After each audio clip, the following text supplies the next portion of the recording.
Cool. All right. Thank you for your slight patience, but we dealt with an audio issue, everybody. I am going to call the regular meeting of the Willington School Building Committee to order. It's May 11th, 2026 at 7:05 p.m. Um, we have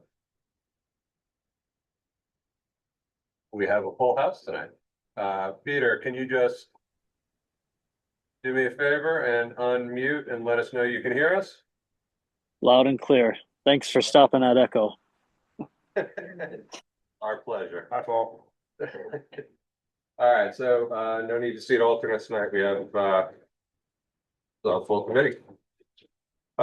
So moving right along, community forum. Public participation is encouraged. Speakers are encouraged to utilize this opportunity for dialogue with the committee constructively. It will be limited by appropriateness, staying on topic, and maintaining decorum. I'm going to start online tonight. See if there's one hand up. Go ahead, Ralph. Ralph Tillis, Village Hill Road. A meeting or two ago, Mr. Pillman had clarified what is considered to be construction costs, items A through F, etc. And that would, he felt, would fall below the $500 a square foot, or whatever the number works out to be for a combined pre-K through 8. My concern about that is, if I'm not mistaken, that was based on a discussion with OGA. Does this committee have confirmation from the state that that will indeed be the case? Both the scope of what's considered construction cost and the fact that our grant will be evaluated accordingly. I think it would be wise. My mantra is typically trust but verify, and I would hope we would get something in writing from OGA to confirm that, so that the public and the taxpayers have a reasonable degree of comfort that things will work out accordingly. That's my only comment at this point. Thank you. Hey, Carl. Yeah, I will say I mean, Chuck, you can chime in and supplement this, but that did come via email from the Office of Grants Administration, confirmation as described. So yes, we do have confirmation in writing from OGA that that is how it's going to be interpreted, and it is the opinion that is. We'll double check it, agree, trust with, but verify. And I did see it a couple of weeks ago. We'll double check that. Again, Chuck Warrington with Collier's project leaders, Scott Pellman. Also, just to clarify in the construction costs, because it can easily be misinterpreted, because when we think construction, it's everything from the fence line in, including the site. The state of Connecticut, when they talk construction costs, they're referring to building costs, and that's how they break it out. They call it uniform ad estimate. They put site costs, basically 5 foot outside the building and outwards under soft costs. We're not sure why they do it. It just happens the uniform ad estimating format uses that. If it was 503, we wouldn't be able to build any facilities. There's no way we can get it done for $500 a square foot, including site work. So that is for the building cost itself and not including the site cost.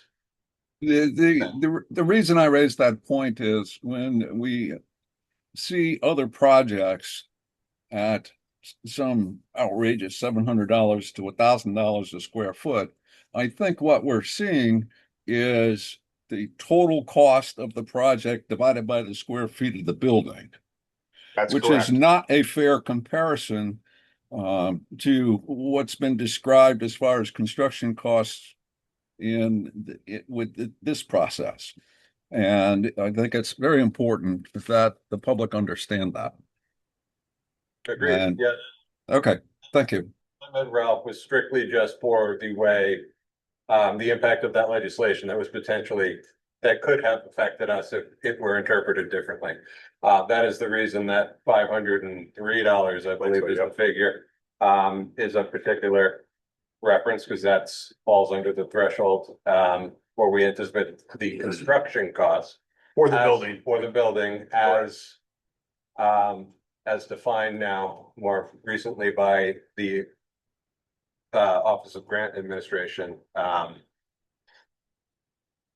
We will also have, our project will develop project budgets that incorporate total project costs as a part of the information that's distributed to the community. They're two distinct values.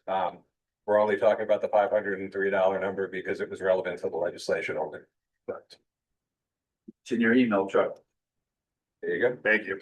Let's do a search. Is there anybody else online? But thank you for your comments, Rob. All right. Peter, you're the only one in the room. I'm gonna ask. Amazing. Peter Wiltinich, 97 Travis Road. I too am a bit confused by this new reimbursement rate. When the project was presented to us a year ago at the community, there was a significant emphasis on that reimbursement rate. I fully understand it all applies to the four walls cost. But why would it be desirable to give up a higher reimbursement rate? Potentially giving us more flexibility with perhaps different contractors who may be higher than the $500 per square foot that we think we can budget to. That concerns me as well, going multiple years out, budget versus actual construction costs. And my 40 years in the construction industry are always very different. And would these apply to change orders? All of this is concerning to the community. I can try to clarify if you'd like. If you don't mind me saying so. Sorry, Jim. No, I can let you finish. I was gonna try to address that question as it came up, but if you have more. Sorry. And I see one of the non-reimbursable costs is demolition. And my understanding of the direction you seem to be going in is there's going to be a new school on a new site. Less emphasis seems to be given now to the other options we thought we're considering.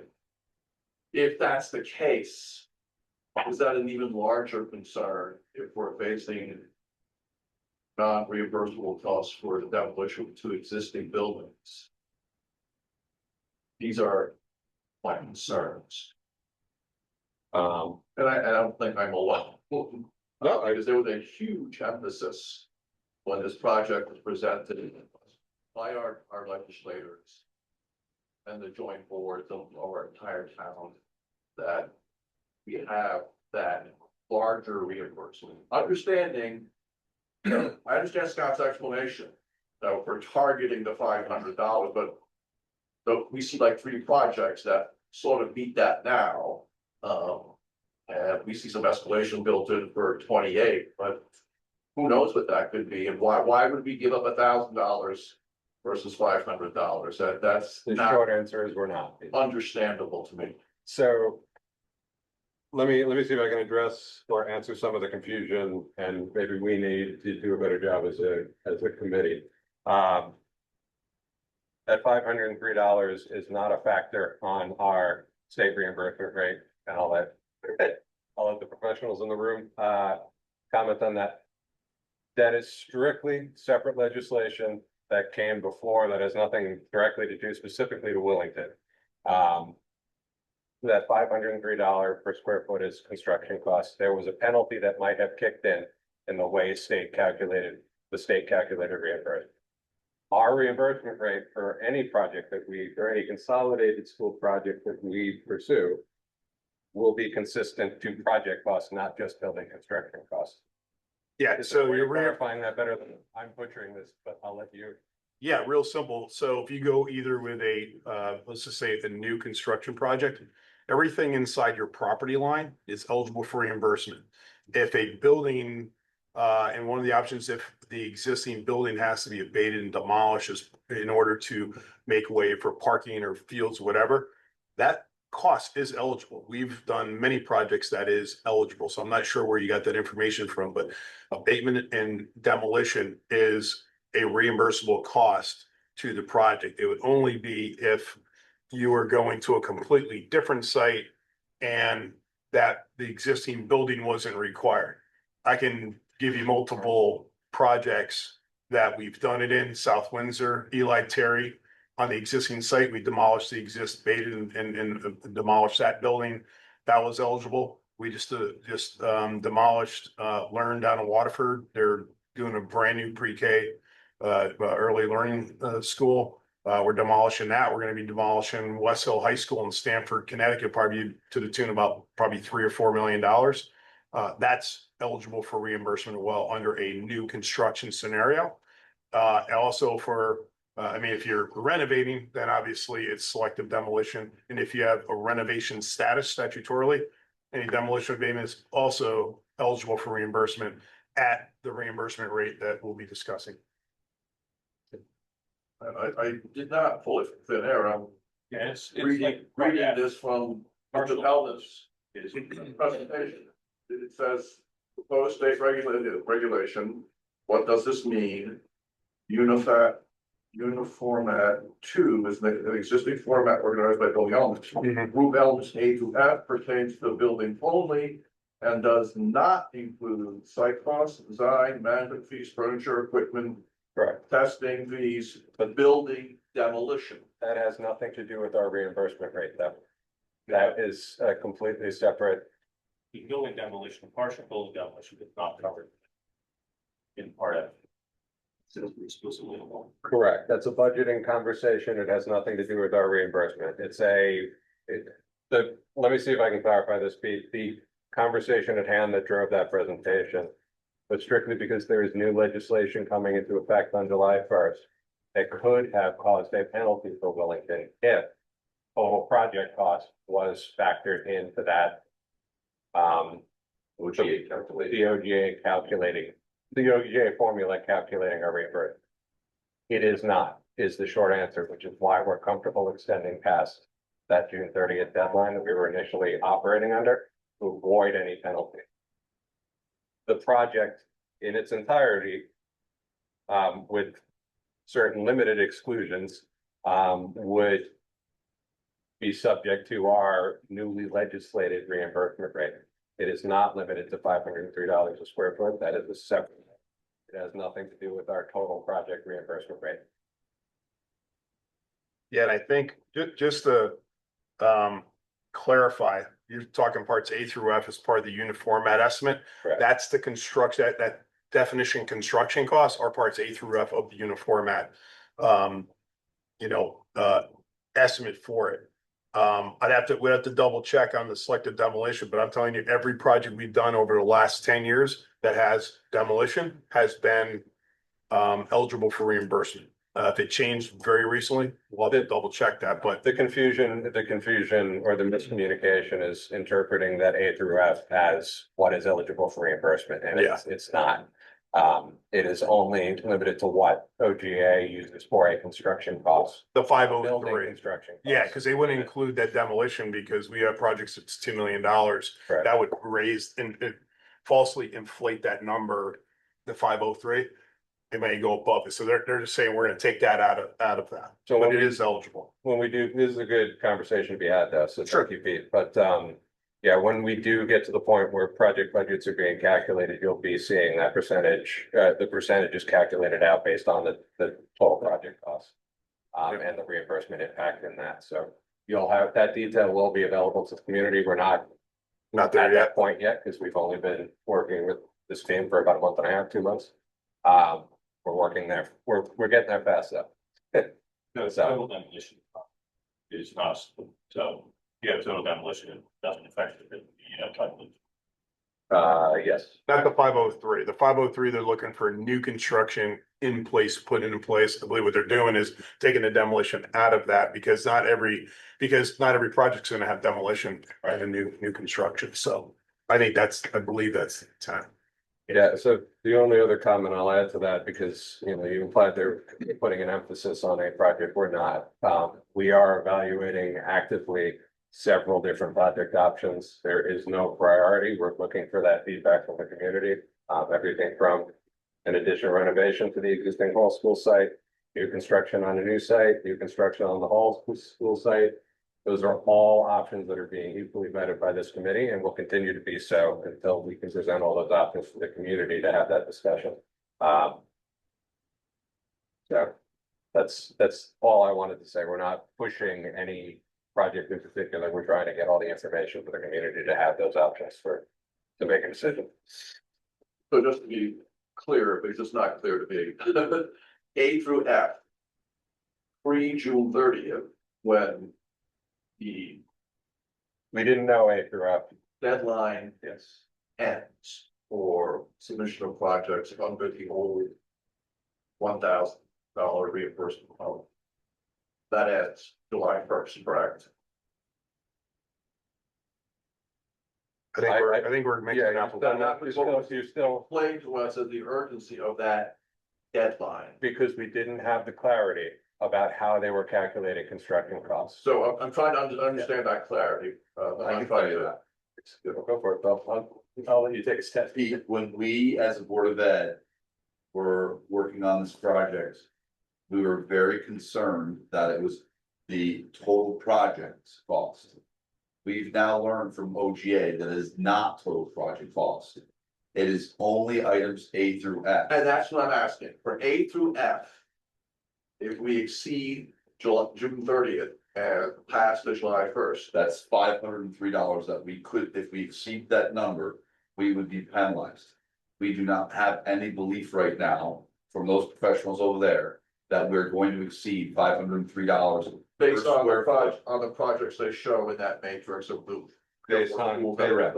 based on market costs for comparable construction today. And it doesn't seem prudent to anyone on this committee that I'd rather have $1,000 to cover myself than $500. That's either misunderstanding, misrepresenting two different facts. The $503 is just building costs. It has nothing to do with what's eligible for our reimbursement. I think you mean That's the higher reimbursement rate. I think you see it like. Like higher is higher. In my mind, But lower is lower. with the new legislation they signed the other week, doesn't matter. We're not even gonna go into that one either, because that's the third. That's a different discussion. But we have good news. The simple short answer is that our reimbursement is not impacted beyond July 1st of this year, which is why we're comfortable extending that deadline. Based on the cost represented in the project shown in Mr. Peldon's slide. Based on the comfort level that OGA is limiting what would have been a penalty in its calculation to us to just building construction costs itself, not total project costs. Our total project costs are still eligible for our reimbursement. None of that is impacted. The only thing that's impacted by that presentation from 2 weeks ago is our ability to extend past July 1st without penalty. Beyond that, there is no change to our reimbursement percentages, project costs. We're not losing eligibility for anything above $500 a square foot in total project costs. There is a limit as of July 1st to building costs that we do not anticipate exceeding based on the way the OGA is calculated. And what if we do exceed? You have to pay that differential amount. So if you're $2 over, you have to do. Or we budget accordingly to make sure that the project comes in on the budget that we're anticipating and expect, which is our job as the committee to do. So that is our job to the community to make that happen. And that's a comfort level that we're at. So I appreciate it. It's a great conversation to be having, Peter, and it's something that we're gonna have to relate to the community. I hope the community comes to us, and I'll speak to the owl now, but I do hope the community comes to us instead of relying on word of mouth or confusion that may happen. We're all available to ask questions, so please do so. Yeah, once, I'm looking at you, I'm trying to. once we go through the options and start developing the costs, Correct. we'll walk everybody Yeah. through that, because this is a complicated process. And we feel our job is to help educate folks, because there's a lot of reimbursement talk, construction, total project budget. Our job is to help clarify that in real dollars and in real time for the different scenarios, and we will do that when we get to that point. And the community will have comprehensive budgets to evaluate. Yes, All correct. project options. And if I may, Mr. Chair, through the design and documentation process, there are 3 thresholds that we have a gut check on the project through through the process, schematic design development, and construction documents. At each phase, we're conducting a comprehensive cost estimate of the project. And we have the opportunity to value engineer to right size the assumptions that are in those cost estimates. So it's not like we're going to establish a project budget, go through all of the design and documentation, and then see what bids come in. We have a number of checkpoints along the way that will be able to validate those costs. Thank you. I don't see it in here. Anybody else come on online? Thank you, Peter. So with that said, if everybody's comfortable, we're gonna move on. All right. Next up on our list is approval of minutes, April 27, 2026. You have them in your packets. That was our regular meeting. Do I have a motion to approve from anybody? I'll make a motion to approve the minutes from April 27th, 2026 for the regular meeting. Do I have a second? I'll second. Thank you. All right, discussion. Anybody got any comments? Concerns?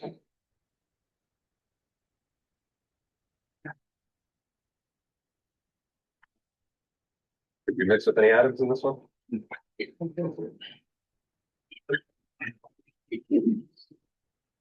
All right, hearing none. All those in favor of approving the minutes from April 27th, 2026? Aye. Peter? He is still on, right? Yep.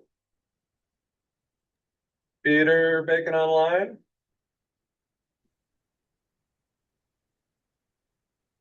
Peter wasn't at the meeting. He probably would have to abstain.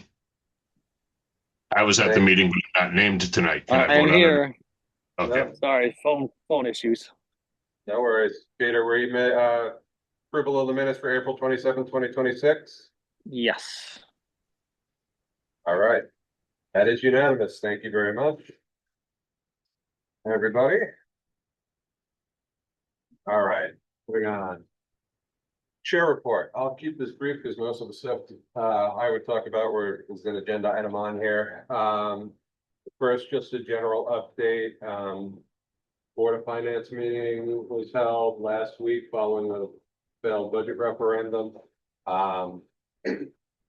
Just a note that there were no further direct reductions to the capital reserve fund made at that meeting. There were reductions to the Board of Selectmen budget that may result in capital reductions, but that did not. I was there basically advocating for maintaining as much reserve and capital project funding as possible. And the Board of Finance seemed to be generally amenable to that. I did as we should all be aware that there is, through the conversation in that meeting, there was a lot of, I guess, overlap between operating budget and the school project budget in the discussion and some of the comments from both Board of Finance members and members of the community. So there does need to be we need to do a more concerted effort about making sure that both our communications are clear with the community and quite frankly, doing better outreach, particularly on social media.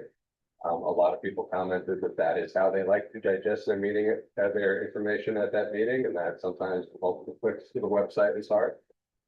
So I do think we as a committee need to make a more concerted effort about getting information out to social media groups and really targeted focused content just to get information into the public sense. Is there a way, sure there is, not actually on a computer, is to download the YouTube video and put it on the link as well, just put it on the, and just put the whole thing there, so they just click on it, You can put a link We can, put a link on it we for can, the meeting. I we can mean, copy a link, but I will promise you that people based on the views we get on YouTube, even alone.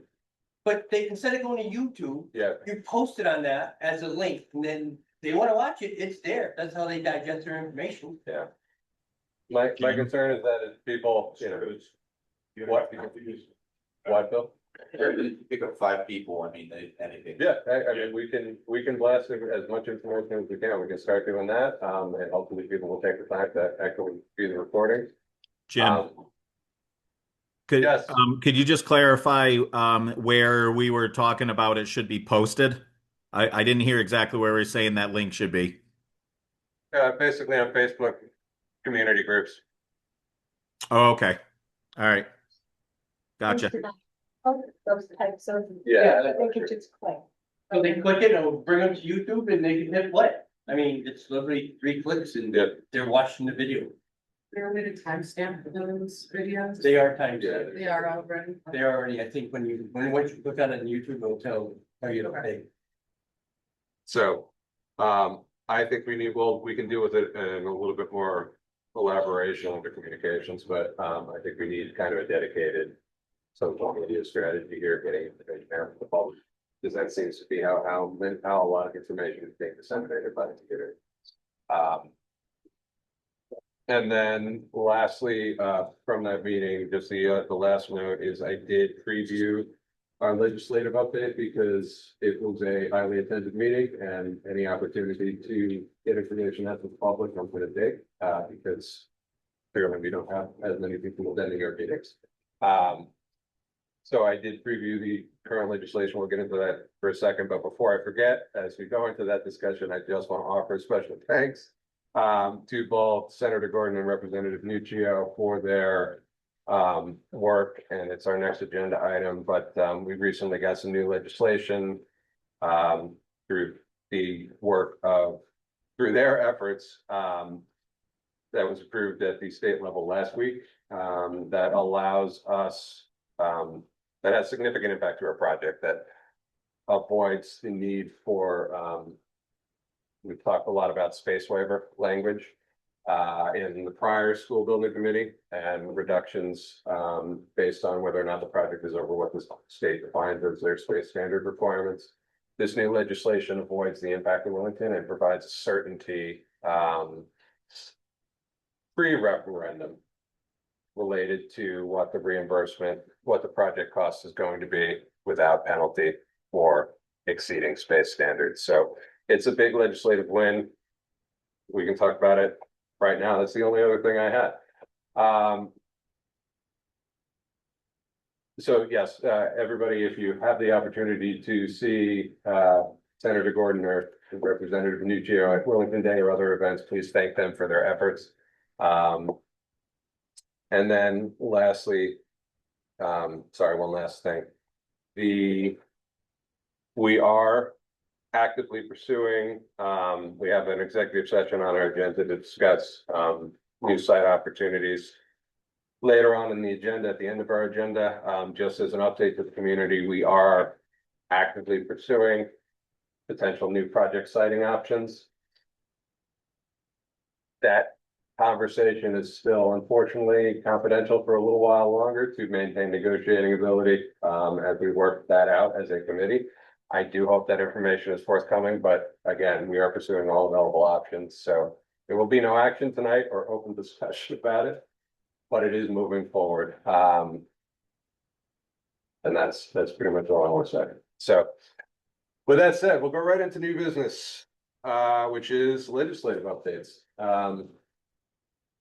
I kind of said it already, but this was really good news.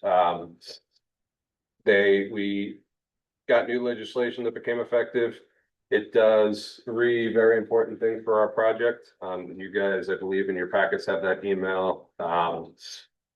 It does set a top end project cost cap of $110 million for the project available to us in that legislation, which should be beyond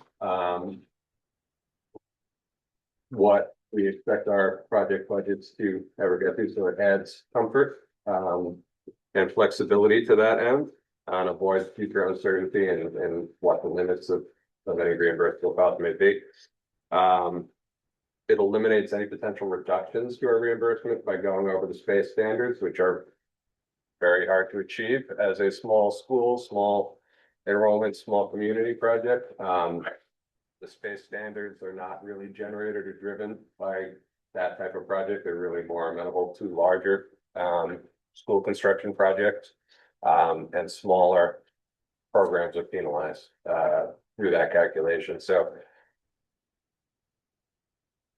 that is kind of big news for us because in the prior iteration of the school building committee, there was a lot of uncertainty because the space waiver to get that maximum reimbursement would only be applied for after the town voted on a project. With this new legislation, we know what that reimbursement rate is regardless of the project size prior to people voting on that project. So that question has been answered or is able to be answered now with some certainty. Jim, just to clarify Yeah. that, $503 a square foot doesn't matter per se, as long as we don't go over $110 million project, right? Correct. All right. And Correct. Which is yet to be determined, but we're not going to be. we're not gonna spend $1,000 or $2,000 a square foot, but We're not. 110 million is good, that's it. Correct. That's the ceiling of the school project. The other important thing that it does is they did update the language from the legislation that was passed last year. Because I do believe that the caucuses are pushing, and a part of this legislation clearly defines this reimbursement as a consolidated pre-K through grade 8 project. So the legislative push and the reason for these higher reimbursement rates is really to promote a kind of push for a consolidated pre-K through grade 8 school project, which is what our charge is, which is why we're here. But this defines it in the regulation, in the new legislation that came out. So our reimbursements are tied to a consolidated PK through 8 project. Which is why we're here, because that's anticipated to be the highest reimbursement, the most economical variation of the school renovation project. Anything else to add? I mean, this is great news. We got to start sharing it, and I think it'll become clearer once the project budgets are able to be developed, but This is expired. October, who has that date? It was like October. October 1st. You mean for submission of your grant application, October 1st to 27th. I gotta just important to get out there. Kudos to Mike and Crew too for Oh, his yeah. persistence. Use the kind of channel to Tammy and Jeff, so thanks to that. Yes, very much. Thank you, Mike. Yeah, we really do. with You're our boss. welcome. I mean, most of the thanks goes to the legislative team for fighting for it. And I just made sure that no matter what, whenever they called me 8 o'clock Sunday morning, 10 o'clock on a night in the session, that I answered. And often it was spur of the moment with a question about details about the project, because they don't just give this stuff away lightly. And thank you to Scott Pellman for answering phone calls from me a couple times after hours when I needed an answer for the legislators. It feels good to be at this point, so we have the best possible proposals to put towards the people. And so I don't know. It's exciting, but it's not all on me. So thank you. Gonna ask you to elaborate on something too. Please. Hey, Mike, can you just speak to, because I don't want people to think that this is now $110 million project. Can you speak to where that number came from? Yeah, that's an excellent point to clarify. There was a lot of wrangling to get these legislative approvals put in place, and I was repeatedly told we were asking for too much or it would not go through. But as we worked our way through the process, on the senator's side and on on Jeff's side and at Tammy's side both, questions would come back. Well, if we're going to give this, what do we get back? How do we make sure that Willington's not going to ask to build the Taj Mahal if we don't? How do we know that what we're giving doesn't get taken advantage of? There are lots of questions like that.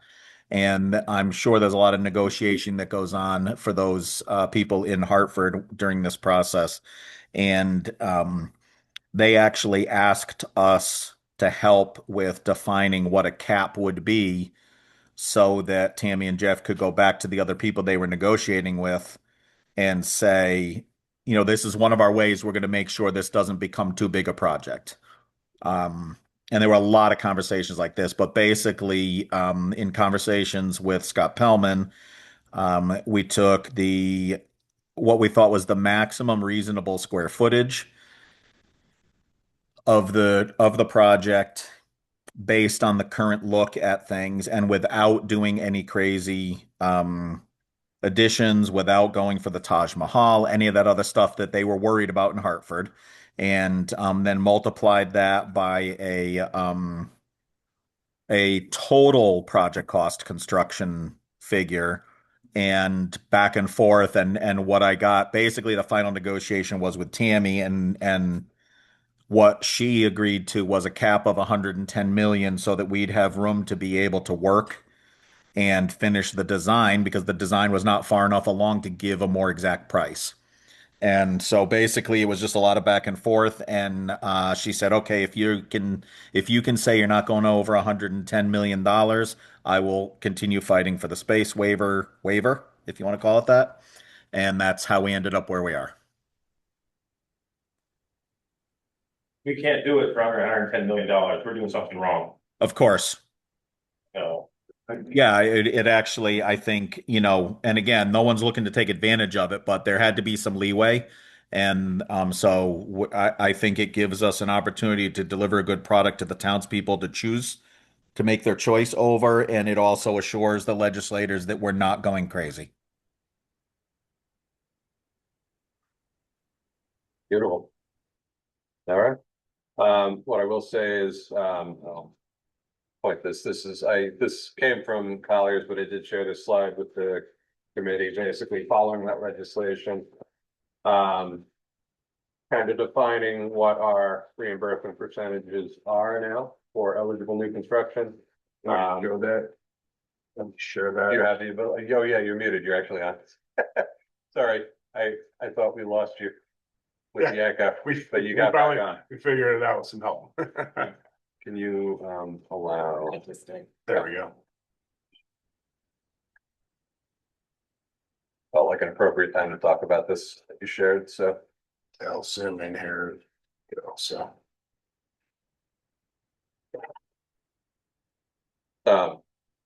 You're welcome to take over. Yeah. I'm happy to do it too, but I think it's worth having a discussion. Yeah, sure. Just so that we just wanted to share what the different reimbursement rates would be for new construction or the renovate like new option.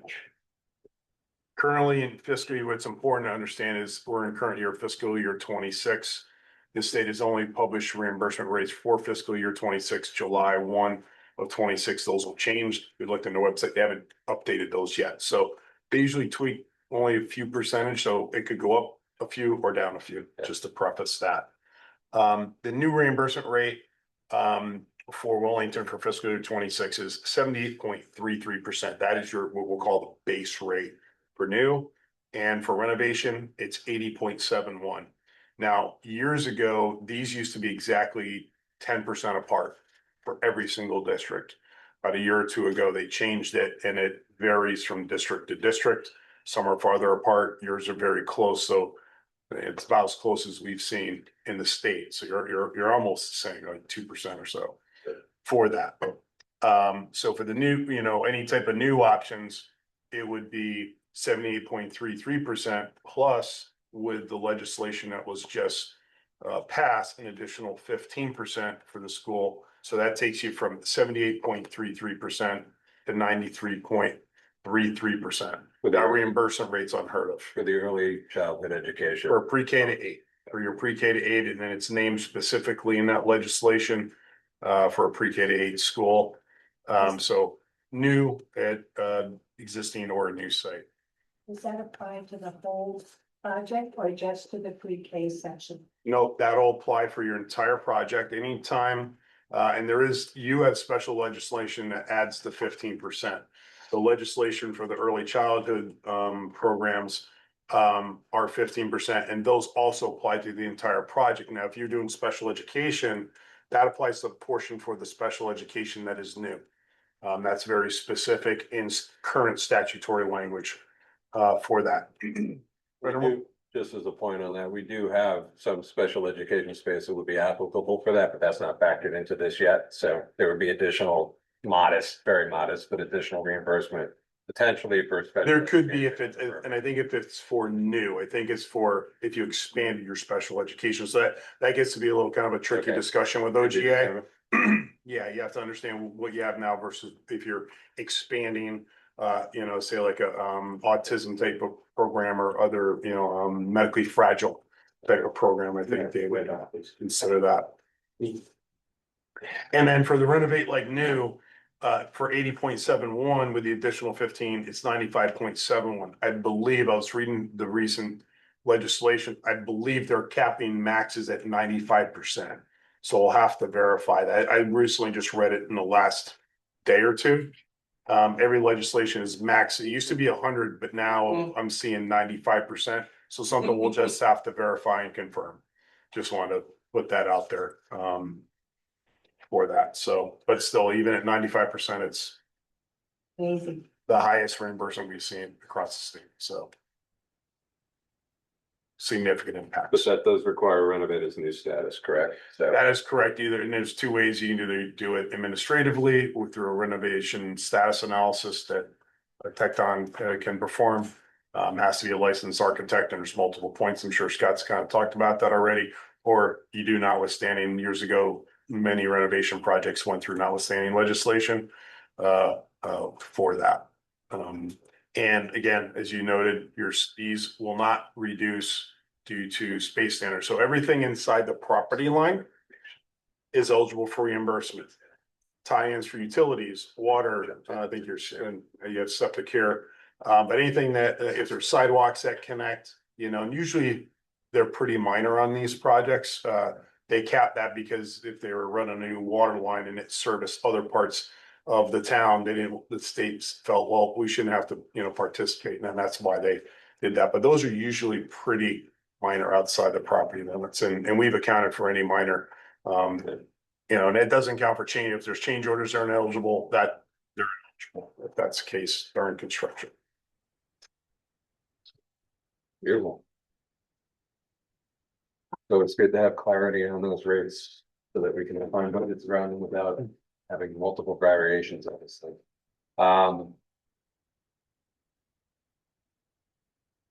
You just make sure that's muted. Thank you. Sorry, there's no discussion during the body of the meeting. But thank you for attending. All right, so any other questions on the legislation? All right, moving on. That stays in your court. Project milestone, item 5B, project milestone schedule, updates with that new November referendum target. Colliers did provide a draft schedule as of Friday, with some updates. It should be next in your packets, and then a variety of project schedules, both pre-referendum and for varying project options throughout the life of the project. Those are all in your packets here. Yeah, so you want to run through? Sure. I think maybe what I'm gonna, I think might be easier, and if we want to go, the milestone's pretty detailed. If there's any questions, we can come back to that. More happy. Yeah, just quickly before we move off of it, making sure that what we have as a look ahead, there's a question mark for next Monday on a special meeting, joint meeting with the Board of Selectmen. I don't recall what the intent behind that was. Is there a specific? I think that it depended on where we're at. I think Scott was foreseeing if we were farther ahead with option development, but I don't think we're gonna meet that date for that. So I think more of a placeholder, and I think maybe some of these, because we're moving pretty quickly, is probably looking ahead to get ahead on those. So yeah, this is always live for that. Same thing for probably June 1st, again, depending on where we're at. I think with the recent decision and the clarifications, I think it's given us some breathing room in the milestone schedule. Yeah, well, it's a working schedule, obviously, that gets updated. That is correct. That is correct. This is a kind of a zoom in up from our macro schedule for the remainder of the pre-referendum schedule. Getting us to November. But we talked about, we're in May here. As we continue to develop the options, as we go through those in the next couple of weeks, develop not only the budget, but the estimated district share, utilizing those reimbursement rates that we just talked about. Fortunately, we don't have a space standard reduction, so that simplifies the conversation a bit and maintains those. Couple of the key items.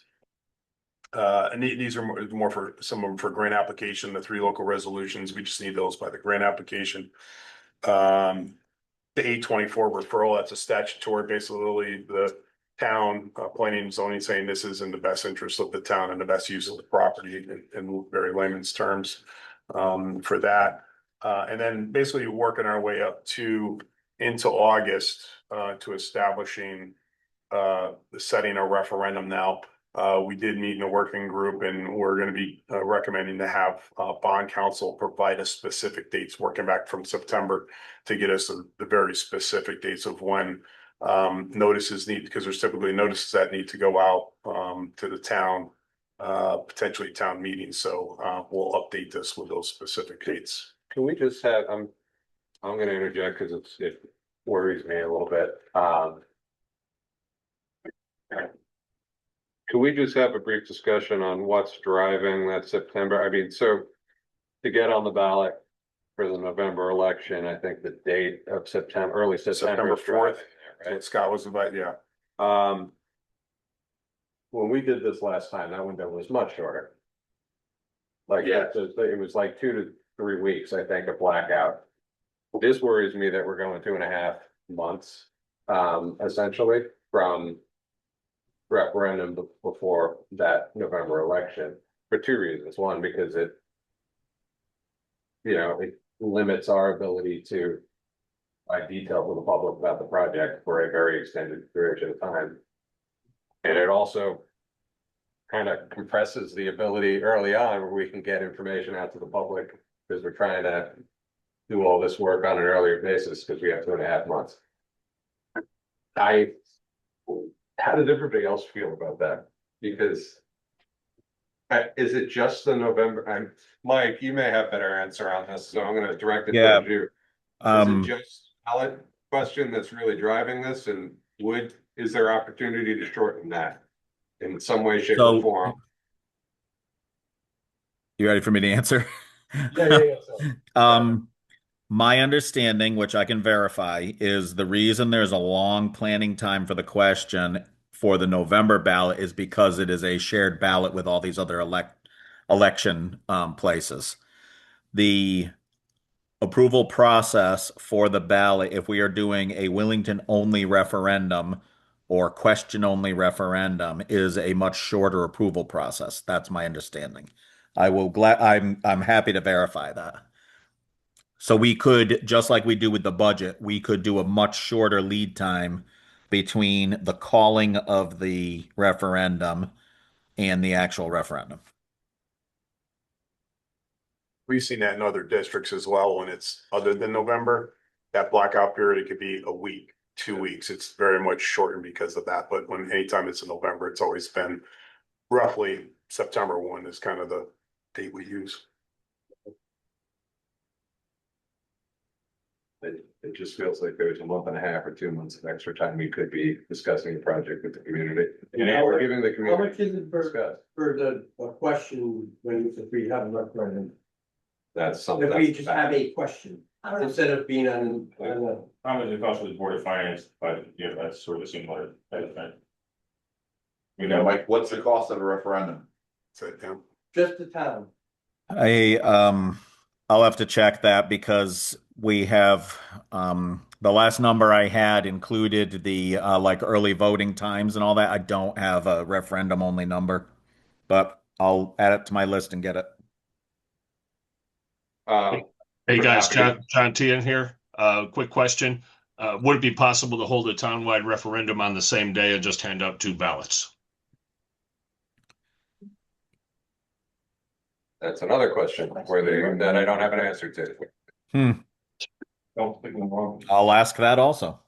All right, I only raise it because I think there are some significant items we should potentially look at and get clarity on so that everybody understands what we're working towards and what the impacts of it are. So, Mike, I think we have 3 action items. All related to, one is costs for a town-only referendum. 2 is the blackout period and what the time frame backing out from that town-only referendum date may be.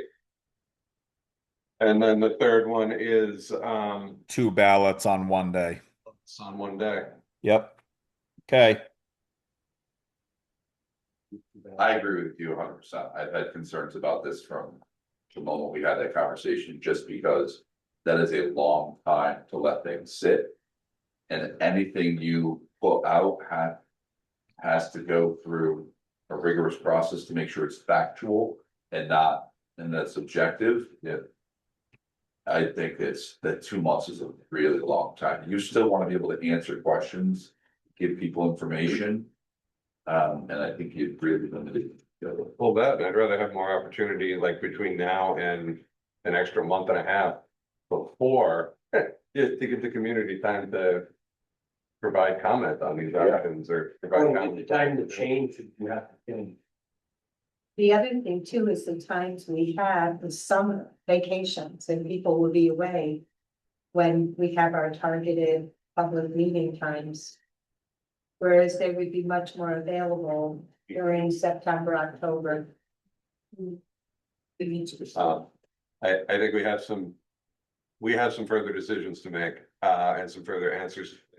I think a fall window is like the target. I just want to know what makes the most sense comprehensively, and that 2 months of nothing doesn't seem like the best option for me. Perfect. But there are other factors. Do we have a state deadline by the time we have to have the referendum complete? We would just need to submit the grant application by June 30th of Of next. You have till October 1st we have of till 27, but October I wouldn't recommend wait. No. You can submit it at any time. We're Correct. gonna be open. I But- just thought if it was this year. Yeah, we should largely have, by the time that referendum hits, we should have all the other information. All the steps done for a grant application, so, Yeah, and I would recommend it because based upon the first part of the legislation, it's assuming your application was submitted by June 30, 2025. so they might get grant commitment. You get your grant commitment if you get all your, and I'm just kind of hypothesizing here a little bit, but if you get all your grant application information in to them, you already have the legislation. When you submit it, your grant commitment date is likely going to be May, almost right now, because they just passed that. They passed the priority list in the bill. The effective date is going to be probably late May, early June, probably first week of June. So the faster you submit your grant application, if you start, say if you did in November, December, by time you're going to start accruing costs for design costs, soft costs throughout the design, you can start getting reimbursed the 95%. Because if the longer you wait, the longer it's going to take for you to get reimbursed on those costs. So I would encourage to get the application in as soon as possible. So then you can start getting reimbursed for your costs as you go and not have to carry those costs. All good points. Yep. Any other questions? So I think we keep this as a working, schedule, and I know that affects a lot of other things, potentially, but, yeah, I think it's an important one to get right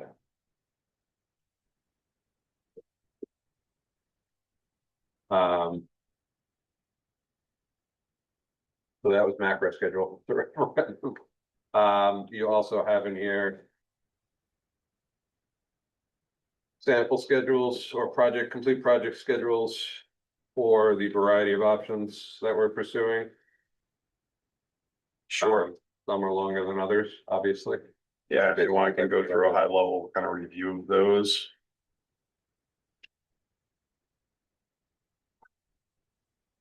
Alright, so. Oh, I see. I have the Zoom menu up here, so let's move this out of the way. See my screen, so You got full screen on? let's see if I can do that. Presentation. They used to have presentation. Yeah, they do. It's in there somewhere. With Luby. I'll take over if you guys know where it's at. It used to be view presentation, but Window What? or presentation or full screen. how about that? A little better? Yeah, I mean, it will be when you zoom in. But There we go. So I'll try to go slow without moving it too much here. So this, what we just looked at in the blue is the previous screen for just the pre-referendum to get us to the November. Yeah. This red bar in 27 is when we would theoretically submit, even though it's actually October 1st per the statute. But again, I think we talked about how we get it as soon as possible because your grant commitment date's gonna probably be in June of 26 anyways, for that.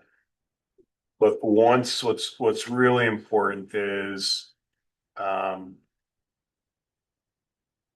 once you pass referendum, start fast, get the team on board and get designing. We've seen towns that have waited 2 or 3 months just to get the building committee together. If the council can get the, whatever, I don't know if it's this committee or the next committee to run the project, the sooner you can do that, the better.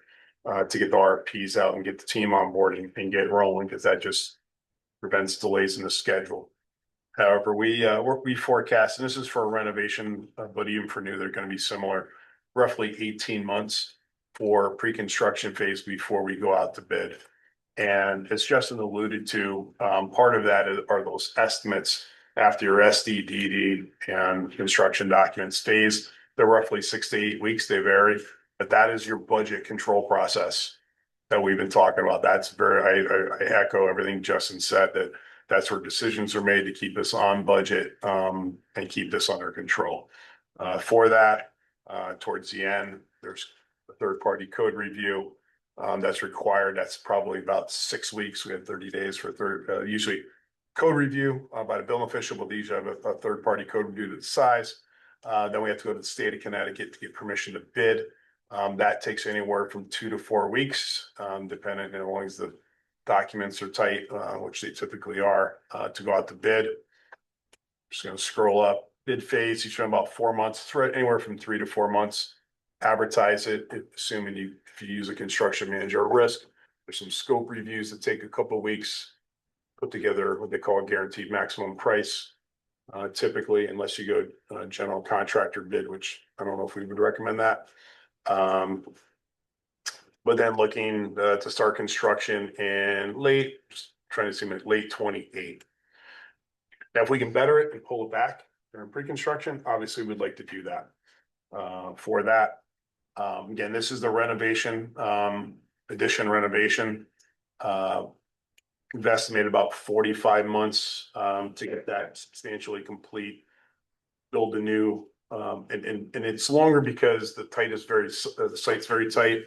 It's going to be restrictive to the contractor, so we estimate that to take a little bit longer. But do the addition and then go into the existing building, move all the classrooms over to the new addition, work our way through the existing building with the renovations. So essentially looking at a completion of 2032. Again, this is on for the addition renovation option. And subject to change, but this is very early. Well, so that's 45 months of A long period. of construction of both new and renovation. So the school is not. I think we can maybe 45 months. compress it a bit. That's when you start getting your partners on, your construction managers on board that really dial it in and give us a better feel on that. So I think we can better that for sure. That's it. Everything stays the same for the other two essentially, except for that construction window. As this one did. Yeah. Thank you. You think I never used this before?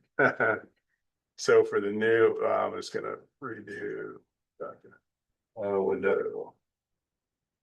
This will be for the newer option. Design phase basically the same. That doesn't really change much in that regard. They're basically looking about 34 months in total, about 22 months for the new building. But then if it's on this is on the existing site where we talked about if we have to abate and demolish the existing building, then reestablish those fields. But you're looking about 22 months to get into the new building, so that'd be ready to occupy in fall of 2030. Versus 45. Yeah. And started talking about some of the pros and cons of the renovation addition and phasing, with the younger, the younger grades, a lot of, it's more so experienced parents are more concerned, understandably. Kids seem to be pretty flexible with it, but it's disruptive, of course, for that, so. If we were to build on new land, they'd not have to do the demolition, would that be faster? Yeah, so let me bring up that one. I think we have on a new site. We're showing about slightly faster, showing about 19 months. There, depending on where it's at, if there's any demolition there. But it might be slightly faster. All depends on the site configurations for the project. Typically, Bill, we've done a lot of these elementary schools as Tecton has. You're looking typically for construction 16 to 18 months to get substantial completion. Again, depends on the site, utilities, grading, if it's a nice flat site with good materials and not a lot of topography, you might be able to accelerate it a little bit. So, but this is very early. Looks at it. Yes, you could potentially It's still fall. get in fall of 2030. Yeah. Yeah. And if it moves back, we're not going to gain a whole year with these. But if you gain a couple months, it allows us for punch list, commissioning, just tightening up the building, getting it ready for operations for the fall. The more time we can have, the better. Training, kind of move in and get accustomed to new space. Yeah, I mean, sometimes we end in December and you're like, oh, we move in December. The December break's only about 3 or 4 days. In reality, it's not like a college break where if we had 3 weeks, we could definitely do it, but we don't have 3 weeks for these. And even April break, it's 5 days. It's more of a stress on the administration than anybody else. And it's just not, by April, you're only talking 2 months. So we like to give the contractor a little more time, button it up, clean it up, get it ready to go, get the furniture in there, and slowly kind of let the teachers start populating their classrooms and stuff. So the new construction is certainly quicker. I think that's kind of makes sense with that. But any questions? I went over that quickly. No, I think this is helpful to have a high level understanding of what we're long term looking at. Yeah, these will move a little bit, but not a whole lot. So we may need to get I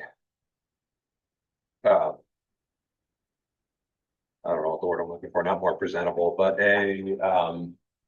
We'll make we're gonna make a simplified version for a community. Yeah, for like a PowerPoint, we really make it cleaner, more simplified. This is us thinking out the whole process in the beginning of the project and laying it out. And we always say if we do our job right, we have typically put a red bar for a status, and if we do it right, that just moves to the right. Nothing changes. So, but this is more the weeds for the project team and for you folks, but yeah, for public, yeah. Yeah, so I think that's kind of the next iteration of this. That should be Design, bid, construction, occupancy. As we start to have these conversations with the community, they're going to be asking about, so Sure. I think having a graphic that we can show them that is as straightforward. You guys are great at graphics, obviously, so maybe we'll just pass that to them to kind of just make that simplified. when do they actually see results from my perspective? Things what it's gonna show. Yeah, it's probably gonna be that early 20, like in the new, like we said, 2030. Probably later 2029, when you start seeing the structure going up, start seeing the facade go, that's when it starts getting exciting and going, oh, it's actually real. You know, probably in that summer to late 2029 is when I think they've probably, you know, ribbon cutting is always exciting as well, so. 2030 or 2032 is the answer. Depending on the applicant. Well, 2030, 2031. Yeah. Eventually. And again, not promoting any of them, but one thing we've seen over the years with especially the new construction is the bidder interest is very high. We've gotten very good bidder turnout with the new, because it's predictable, you know, and you guys are contractors, you guys know, it's like, we can predict what's gonna happen. We can be in and out in 16, 18 months, not have to carry, especially with the way materials are and escalation, that uncertainty, the less uncertainty we can have, the better I think it is for the bid results. We just did a I'll say early childhood school earlier this year, and there was significant turnout on that bid. Just because it was a new build, 90,000 square feet, 18 months, so. Can I ask you a silly question? Please. Have you ever seen a district adjust, we know we can make some summer longer, right? Yeah. End school early, start Mhm. school late. Yeah. Have you ever seen anybody do it, the gap in the middle? If I'm just thinking about the December break, your comment about making it, you know, a 3-week break or move in. You'd have to know early enough in your schedule to do that. It would push your school year late into June, in that same school year. But if you had to move in December, if that were, have you ever seen that? I have not. It's interesting though, like you said, you'd have to plan it out probably 2 years and you'd have to be very confident in your schedule. Cause the board has to vote on it pretty early, right? So Yeah, you'd have to be yeah. very confident when you're getting out to bid and breaking ground. That's something we would wanna have, you'd wanna have your entire team on board, like, you know. Well, if you construct- said January, 9 months, and you're like, 9 months is the start of school. I don't know if we're gonna make it. It's probably gonna be closer to 10, and now what do you do? 10 months in. If you could, it's the only time, in my opinion, that you really could get away with it. It's just a different perspective. I don't know. Yeah, I don't disagree. I think they'd rather be In the middle of June, the most important thing is when you're doing your commissioning and you're doing seasonal testing, right? So you don't want to have some issues with your air conditioning. And have these kids in late June, and now we're having problems, we're letting early dismissals out because there could potentially be an issue with their cooling system. So if they can get that functional testing done. And that ending, you know, end of summer, early fall, you know, that's a good time to do a lot of that testing, so that's just my perspective on it. Things don't freeze and break. And Just thinking, I don't know, it's an outside of the box idea, but. absolutely. I mean, It's different. but like you said, you know, when you're like, we're gonna be hitting the season now where we're not really, we're probably in the shoulder season now, another probably 4 weeks. Probably gonna get the cooling, but you know, but they'll be doing it over the summer, so. It's all about weighing it out. Do you want to pay, you know, there's probably gonna be some acceleration with the contractor, so what's that premium? I'm just a big fan of letting it shake out because there's always gonna be little things here and there that, you know, there might be a leak somewhere near a rooftop unit or something that just little naggy things that just occur naturally. It's also better for you to have more time for your staff to get adjusted. Oh, 100%. If that building is complete and substantially complete and you have a TCO and you can start bringing people in and setting these classrooms up and spending the summer in there and getting everything ready, so you're ready to hit that ground running, because if you're rushing in the middle of winter. It's actually the admins, believe it or not. We had a new school, Cape Garden, Southwind, Orchard Hill, and we didn't have the phones. Lessons learned. It's like get the brains of the building in the MDF room as early as possible, so you can get all the security, public address system, get all the systems up. We didn't have them up until like late July. That was a huge stress, and it's like, and it wasn't so much the principal, it was the admin who, you know, they're running the whole show in the school. So you also don't want people coming together. yeah.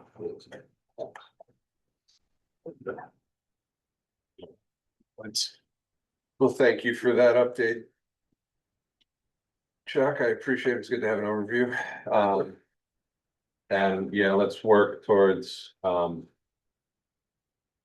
getting kind of a nice little summary for the community, so that we can start there for full kind of timelines, primary timelines. Um, anything else before we move on? No, sir. All right, sir, thank you. All right, moving on, item 5B, design updates, Tecton Architects. I'm just gonna hand this over to you guys. You have a. Oh, good, you're already sharing it. Thank you, Mr. Chair. For the record, Justin Hopkins, Tecton Architects. I'm just gonna go full screen here, and Antonia Ciavarella, architectural designer at Tecton. so at the risk of not dragging you guys through a 40-page slide deck, we did print out our kind of standard presentation for the purposes of this agenda item. We're going to go to the options analysis. But for everybody's records, the full presentation, it has a lot of the historical information that we've provided in the past. So a lot of the work that we've done since the last time we've met has been to start to assemble some benefits, some challenges of the kind of 4 models that we are working on or looking at, starting with from left to right. We've also printed these out in 11 by 17 because there's a lot of information that are on the forthcoming slides. But in broad summary, the options that we have been looking at are what we call the break fix option, which is the annual repairs or replacement within the existing confines of the building. We're looking at a renovate as new, as we had mentioned, approximately 48-month construction duration. Renovate as new at the Hall site for pre-K to 8. We're also looking at the new construction at the Hall site. So that is new construction and demolition of the existing building at the Hall site. And new construction at site to be determined. This is just a conceptual model at this point, utilizing the same square footages that we're applying for our new construction at the Hall site. So a lot of similarities between the 2 new constructions towards the right of the screen. But as we get into it, again, a lot of information on these slides. So I'll try and stick to the high levels here.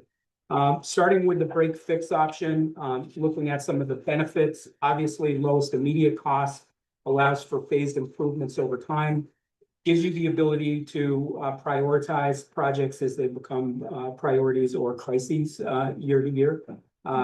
No site acquisition and reuse of both properties. Some of the challenges are probably self-evident.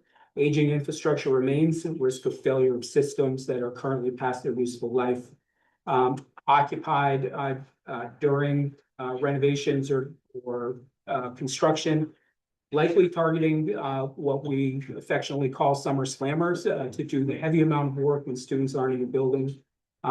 Though we would be addressing code and ADA issues, there will be some latent efficiencies that are just inherent in the renovation of the existing building. The educational and recreational limitations remain within the confines of the existing space. Significantly less in reimbursement. We would lose that 15% incentive, higher cost long term. Our renovate is new option at the Hall site. Consolidates to 1 school. We have upgrades to the infrastructure throughout the building, improvement of educational space. So this is the distinction between all the remaining schemes and the break fix option is we're improving that educational space. We're leveraging the existing building and its historical connection, no site acquisition. We view that as a benefit. Some of the challenges, existing limitations become embedded for the long term. So the confines of our renovation space, those will remain in place in the renovative option. Obviously, the phasing complexity that occupied renovation We're talking longer durations. We've already had a lengthy discussion about that schedule, 48 months versus approximately 24. Less efficient, when we start looking at the gross factor of the existing building, and by gross, I mean area, not ick. So it's less efficient, being within our existing space. Remains a risk for hidden conditions. Try as we may to document everything. You truly don't know until you are opening up walls and opening up floor slabs, etc. So new construction at the Hall site maximizes reimbursement. We would be leveraging that higher reimbursement rate. Optimizes the educational environment and site use. No site acquisition, shorter construction duration. And offers some growth and flexibility. Some of the challenges I think we've discussed in past meetings, the site capacity at the Hall site, from a logistics perspective during construction, obviously some sequencing and logistics with keeping the existing building operational. We would sacrifice some outdoor space and recreational fields due to the capacity of the site.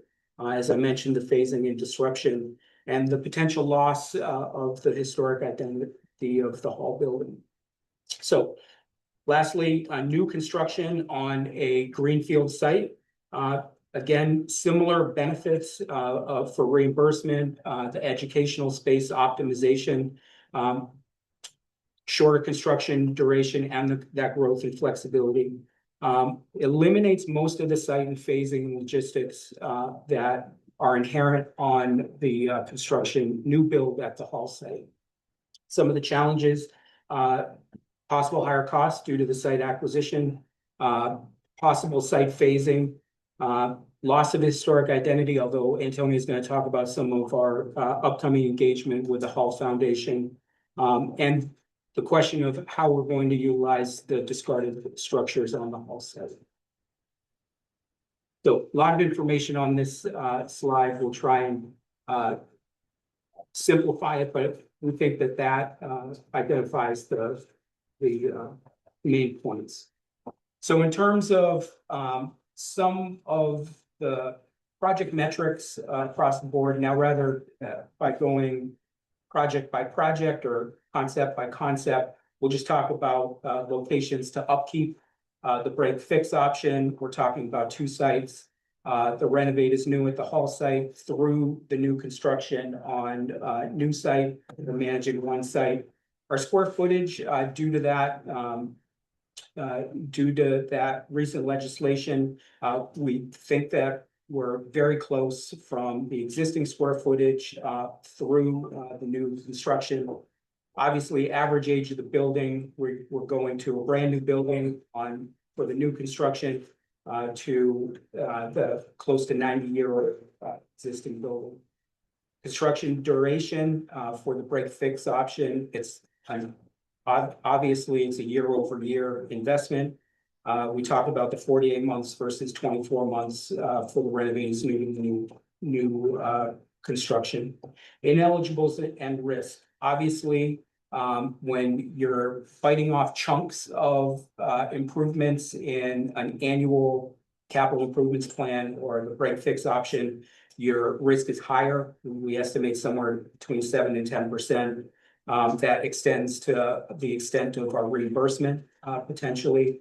We go to a renovate as new, that risk starts to lower in the 5 to 7% range.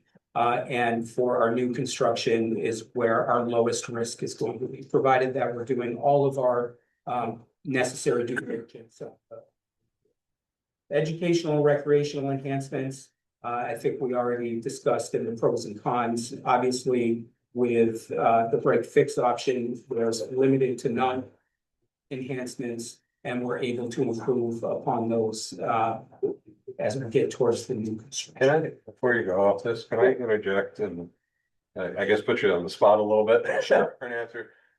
Based on some of the discussion I heard at the Board of Finance meeting we had, there is a lot of discussion in this community about why aren't we maintaining our existing buildings and the cost of repair, and why hasn't the funding been spent to do that?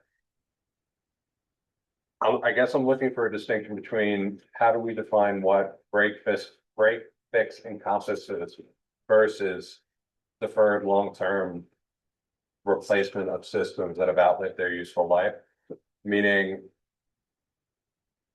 I would argue the buildings are maintained and the limited budgets that we do have. What we're up against is long-term deferred end of useful life systems problems that have significant costs.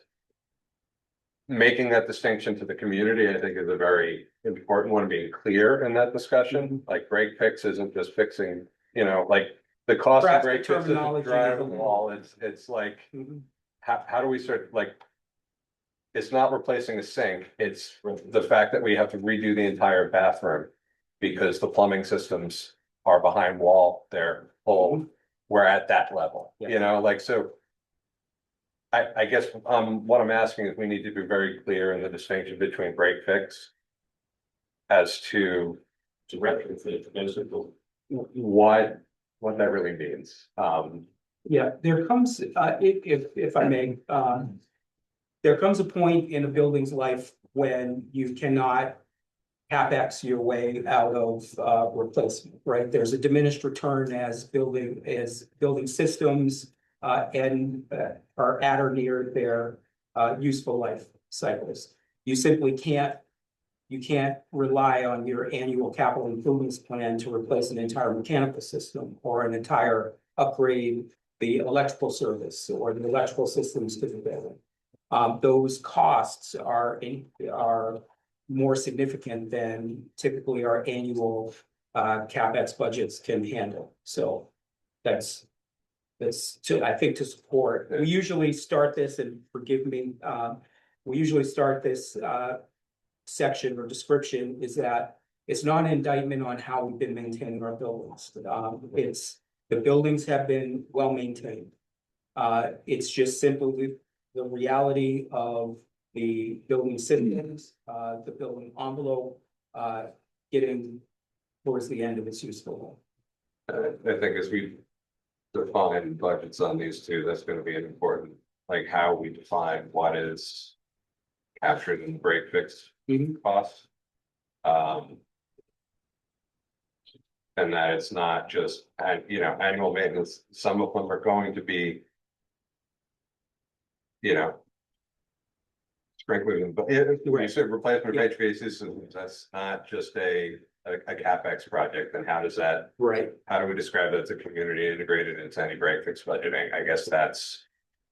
You get an electrical gear that goes down and explodes, or you get a boiler that explodes in Hall School, and it's a major logistical nightmare to replace that boiler. You're not having a company come in over the weekend and replace that. You're going to be having a construction manager come in to cut holes in your building. I mean, I think that's what I'm saying. Yeah, It's not maintaining plumbing and, you have leaks all the time and you press some things there and you fix it, but you have a major issue go wrong that it disrupts the educational aspect of things where the, school's down. I think that's, what they're thinking about here, but I'm less concerned about us as a committee understanding it and more about being able to relay as a community, and us having a way of properly, providing that clarity. And Adam, the other piece of that is that money is not budgeted. I understand. There's no money in the budget for that. So the way I'm kind of seeing it, having been on the board for a while, is that the only time we do get to prioritize, but the big prioritization is CIP. That's when we thoughtfully prioritize what we need, what big projects need to happen in each thing. Many of them are pipes burst in the preschool room. So it's shut down for 2 weeks and all the furniture has to be replaced and you're getting more of that type of repairs that need to be done than those carefully planned out because you never know what to expect. And I think that's what exactly. And I think that's what our residents need to understand is that's what's going on now. Bill and I. No, exactly. And when Phil looked at this 7 to 10% high, he said. It's 20, yeah. It's probably. Where I'm stuck is the high 7 to 10%, but then the line right below it that's in the fine print. That limited, no state reimbursement, I mean, that's the big statement right there. Because, you know, you're paying 100%, and you're paying the full amount of many of those projects that don't qualify for state reimbursement. Yep. And I think a lot of people think every project does, and that's just not the case. And I always come back to those silly windows, like the window projects where, what is it? It's on the glass, but not on the construction, or it's some wacky thing that's in the legislation, you know what I'm talking about? It's that type of thing. So I'm just not sure. To me, that break fix, that's an important piece for me, for the public to understand, is that there is a great deal of projects that do not qualify for reimbursement. Tax burden. Yeah. Sorry to derail you, but. No, that's fine. It's It's something valuable we're gonna have input. to grapple with as we. And also, if we tie this into budget time. Because we just had our budget voted down because it was too high and. Well, you guys can't get 10,000 in your budget for miscellaneous plumbing repairs, because that's. He puts it in every year, I know. It gets It's better. that electrical year goes, and that boiler goes. And then it's emergency and it's coming, then what? Is there any reimbursement for that? What do we do? Now we're in panic mode. This You happened can, to you others. can have a 1980-year-old car, you can have a 2026 car. That 1980 car may get you to work every day, but when that motor blows, it's catastrophic for you, right? When something small happens in the new car, you get fixed really quick. It's just common sense. I think this is what our residents are going to understand, based on the conversation at the finance meeting the other night. The big stuff never goes in the summer. Boilers never pop. And you don't plan for it. You can't plan for it. No, so that's where your catastrophic. Christmas This past Christmas. Operation. And you're not gonna get that. You're never gonna get that, so it's break fix, which then breaks, the fix break, fix breaks. Then you gotta fix that, and then that, it's just Everything has a life expectancy. Nothing lasts forever. Yeah. And you can put Band-Aids on it for years and it'll help and it'll last for another few years, but eventually it's gonna fail. Well, how hard is it for your maintenance staff to find parts for some of the system? I mean, just find the parts is impossible. Like, They have. No mechanical retrofits a lot of things for us when they can, because there's no way you can get the parts, they gotta find a different way to do it. It's very common. Didn't plumbers even say that? Yeah, they won't touch it. I have a saying on, I think I've shared this before, I'm chair of my hometown's building committee, and our mantra is crisis management is not project management, right? So all of these systems need to have forethought so that you're not tackling things. If you're always tackling things on an emergency basis, you're not getting ahead of the curve. And that's another point. We have, what's it, not NS, is it, who's our agency that evaluates all the systems and. MCOR, thank you. We have contracts with MCOR so that things are being monitored. Right, there are plans for all of the equipment. And how many of those reports tell you that you really need to look into to upgrade these systems because they're at their end of their life expectancy? 40 years plus. Yeah. those contracts cost money too. Yeah. On two sides. If they do, they're a good service for our situation, like, you Yes. could fix them. So the next slide basically sets up the evaluation in a similar way that we discussed. So some of this is validating, but we set this up according to educational benefits. So the repair option, or I'm going to continue to call it break fix as long as it still is it's listed that way in our presentation. Obviously, we discussed the educational benefits. We start to improve of the educational spaces and the renovate is new.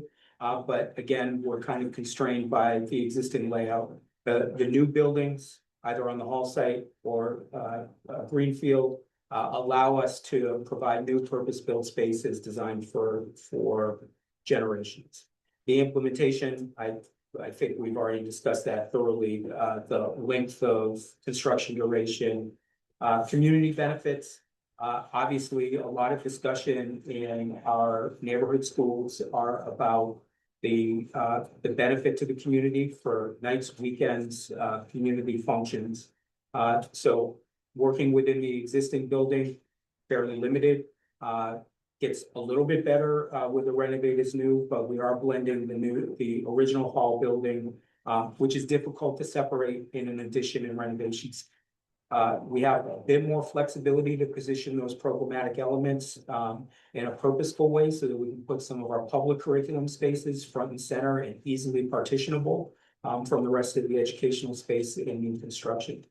The value of investment, that's obviously going to be the topic of an and we continue to move forward and put these things to cost models, but the repair option, break fix option, isolated upgrades.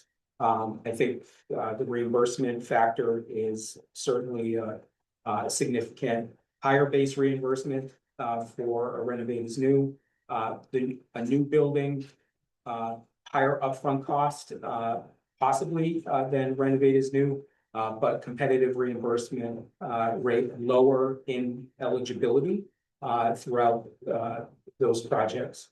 And performance and resiliency. You can't be a new building envelope, new building systems that are designed with all of the appropriate clearances, et cetera, in our new buildings. So I think that's the extent of the comparison. We never had anything like this in our last meeting. I don't know if you believe the same thing. I think this is a good view that we haven't seen before. Willington, just to give an organized picture of what these things. Yeah, there was a prior, It was just. slide, but it was like, yeah, this, so yes, I agree. It is the short answer. Operational costs. I mean, in terms of like operational costs, I mean. There's logistical impact for having the new site up sooner, because we're not paying for the old site long. And you're not having to operate it that much longer. There's 2 more years you can gain efficiency of operational industrial. And the break fix, we're definitely not getting the efficiencies we would at least with new mechanical than anything that's new. So that's a higher number. So it's all, I think that's important. Yeah. I mean, you'll hear us talk a lot about EUI. I think we did in our interview, but everybody's aware of EUI, what energy use intensity is. It's kBTUs per square foot per year. So the amount of energy it takes to run your building per square foot per year. Your typical buildings are in the anywhere from 80 to 100 EUI. Did we do an analysis yet on the existing building?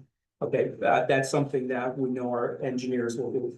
All of our new construction buildings are 30 or lower, and we usually start to target low 20s, because when you start to target low 20s, you're in the ballpark of implementing some form of photovoltaic that can start to get you to net zero. So with the new energy codes and the new building systems, the ceiling is an EUI of 30. Right. So much more. That was really good. That's a good line item to have here, Yeah. especially if you're doing a presentation like this on Willington Day. I think it's a good point to show that. Yeah, Operational ability, be the heating cost, you know, recent wood. actually.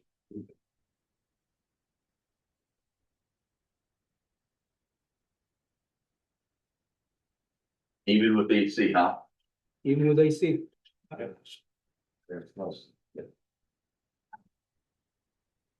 We don't design schools with no AC anymore.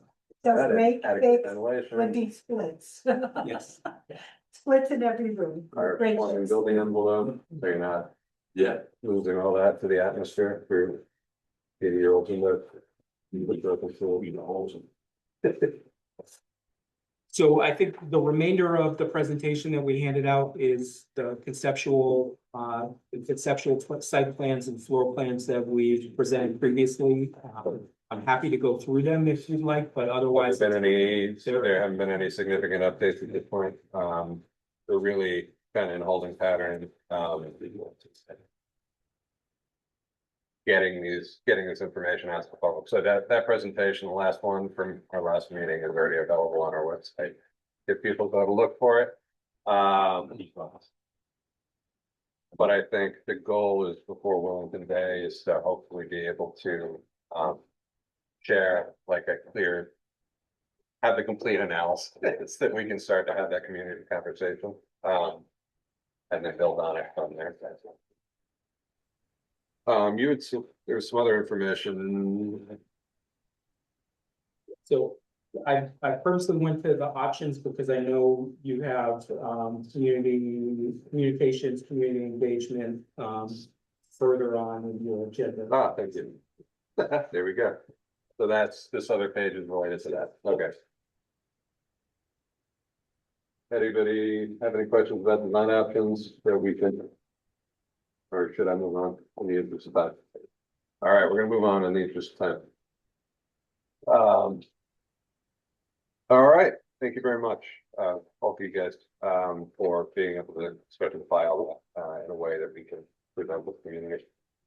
Old business, 6A, enrollment projections, presentation, coordination. So this is just basically an update.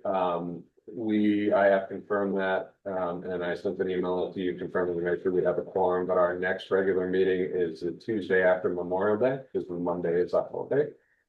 So May 26th, Tuesday, May 26th is when we're gonna have Dr. Prouda in to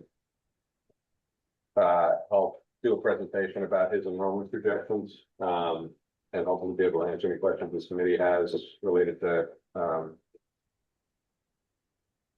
how they were generated. It's not really so much the impacts surrounding those enrollment projections as part of this larger project discussion, but really just offering the opportunity to have clarity and answer any questions we as a community may have. So be prepared, be there if you can.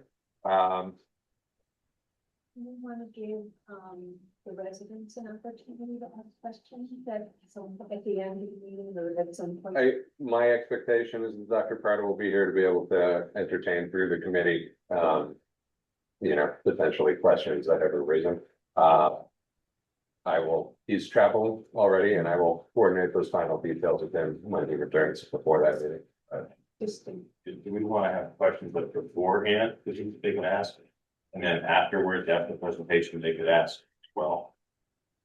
They had additional questions. I don't know how best to handle that, quite frankly, without knowing what Dr. Preda has planned, I guess. He plans to kind of go through, he's preparing a slide deck that he can go through and kind of get the background on the metrics, but so if we could give him some advance notice of questions that people had ahead of time, about help us answer them. I'd be happy to compile. Yeah, if this committee is aware of them, and I'm aware of some as well from hearing feedback in the community. What I can do is I can compile a list if you guys all send any questions you think will be important to directly address.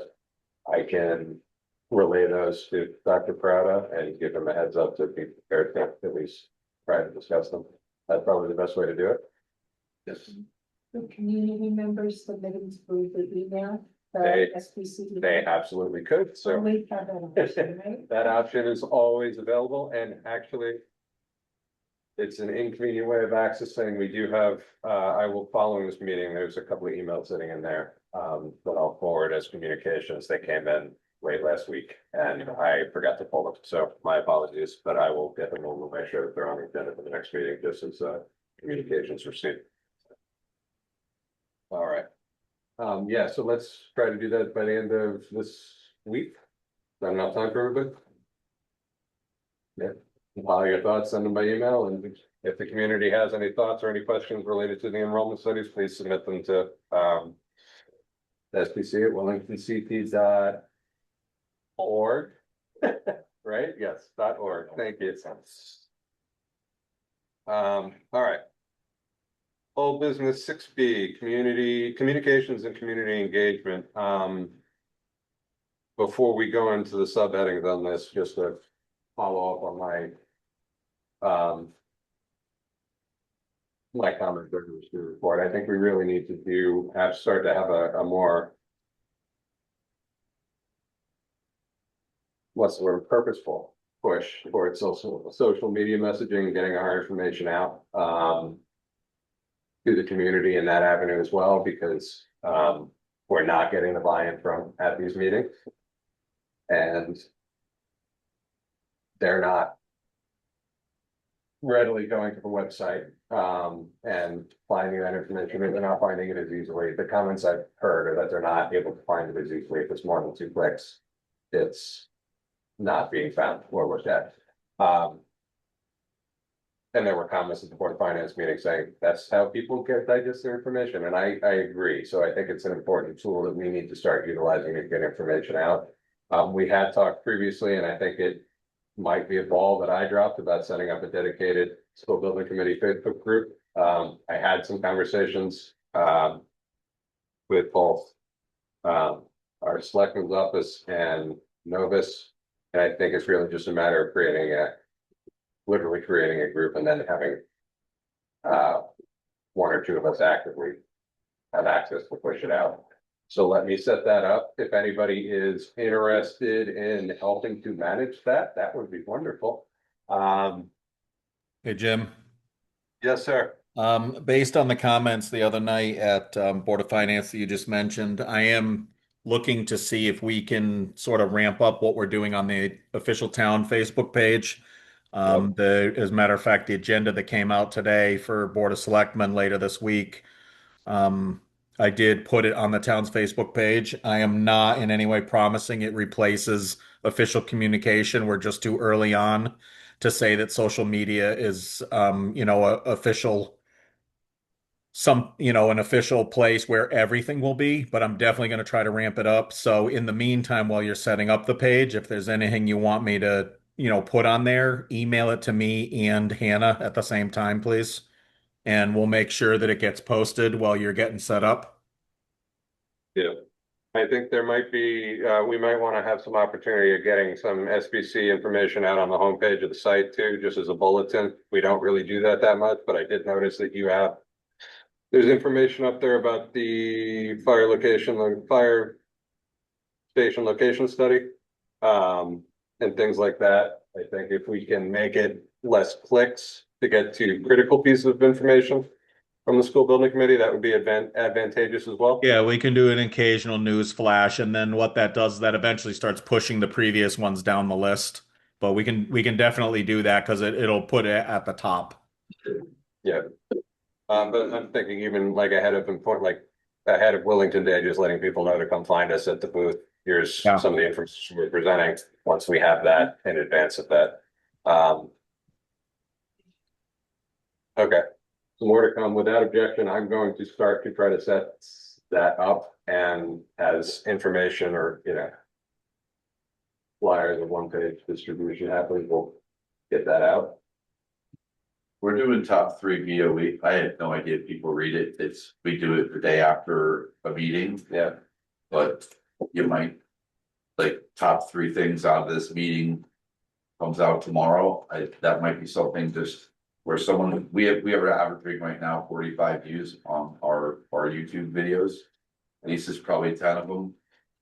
Where she does minutes. So just from the standpoint of that as a resource, I think if we pick up a couple, great, but people want that snapshot. And if we can do some sort of quick snapshot after each meeting, here are the 3 things, even if it's 2, 1, 5, bullet, bang, bang, bang, and then Facebook away. For me, it's a bandwidth and availability. Amen. That's been the struggle. This does, like, it takes that dedicated repetition, and as much as I want to be everywhere all at once. So we got to come up. What I will ask now is I'll start to get that page set up, but if people are interested in helping out and assisting and taking on some of that role, please contact me and we will figure out how to be more proactive so that we get all the work that these guys are wonderfully doing for us as a public. Okay, so more to come at our next meeting. Willington Day coordination. That was not next in your packet, but printed for you separately. It's this map of, this is last year's Willington Day layout. It obviously isn't finalized. So I did have a conversation with Melissa McKinnon. Earlier today, actually, in a conversation over the weekend, just to discuss some of the logistics. Basically, we have a 12x12 spot. We could have a 12x24 spot if we feel that we could fill it, but I don't necessarily think we need that. We have a 12x12 spot. We'll need things like easy up tables. If we want to have any signage, tablecloths, all stuff like that, and say here, Willington SBC, we need to generate some of that stuff if we want to do it beyond what our architectural team is putting together for handouts and display boards about the project options. Then I think we should ask them how much space they need. What's going to be effective. Yeah, That's what they recommend. If we recommend a bigger spot, then we should get a bigger spot. I think certainly a 12x12, we've done, especially if we can spread out a little bit, and we'll have some materials on the table itself, but we'll also have easels with boards, a little bit out so into, a 12x12 spot, but with some side, yeah, with some leg room for other things. yeah, exactly. And the ability to kind of go out and just talk to the public again. For sure. I think that'd be great. Yeah. Yeah. 12x12. If I could recommend something for the Willington Day booth, try to have something for the kids to do. If the kids can come over and do something for free, the parents come with them, and then you have an opportunity to talk to them. That is next up on the discussion. Oh, okay. Thank you, John. So what Melissa did ask is if there's any, so I asked her to send this just as a point of reference. It's the center school, obviously. If we had any preference on location, she would try to accommodate that for us. I'm prioritizing something with, some visibility so that we get some interest, but also that has the ability to accommodate any extras like balloon guy. I'd say you get one on the end so we can spread out. Well, what I was, that too is, if they're gonna come too, they're probably gonna need 12x12 space. Yeah, so But they need a 12x12. they need a space for the kids. Yeah, then we should get. So a you bigger then spot. get with the bigger space. Yeah. So the other option is we could do something. Is Melissa online? She was. Oh, you are. Melissa, if you're available, I'm just gonna invite you to kind of join this conversation. Sure, I'm available. Oh, you found it yourself. Thank you, Melissa. So given that discussion, do you have any recommendations as to where we should like to be situated that might get us some visibility and some interaction with the community? Possibly something across from the entrance booth or Right. I was thinking of possibly like creating your own two spots right across from, like, it would be behind the porta potty area there, where the porta potties were last year, which I could move them over. But inside the fence so that everybody that walks inside the fence would see you. So it's opposite from where the Willington Day booth spot 1 is. It's not an actual spot on the map.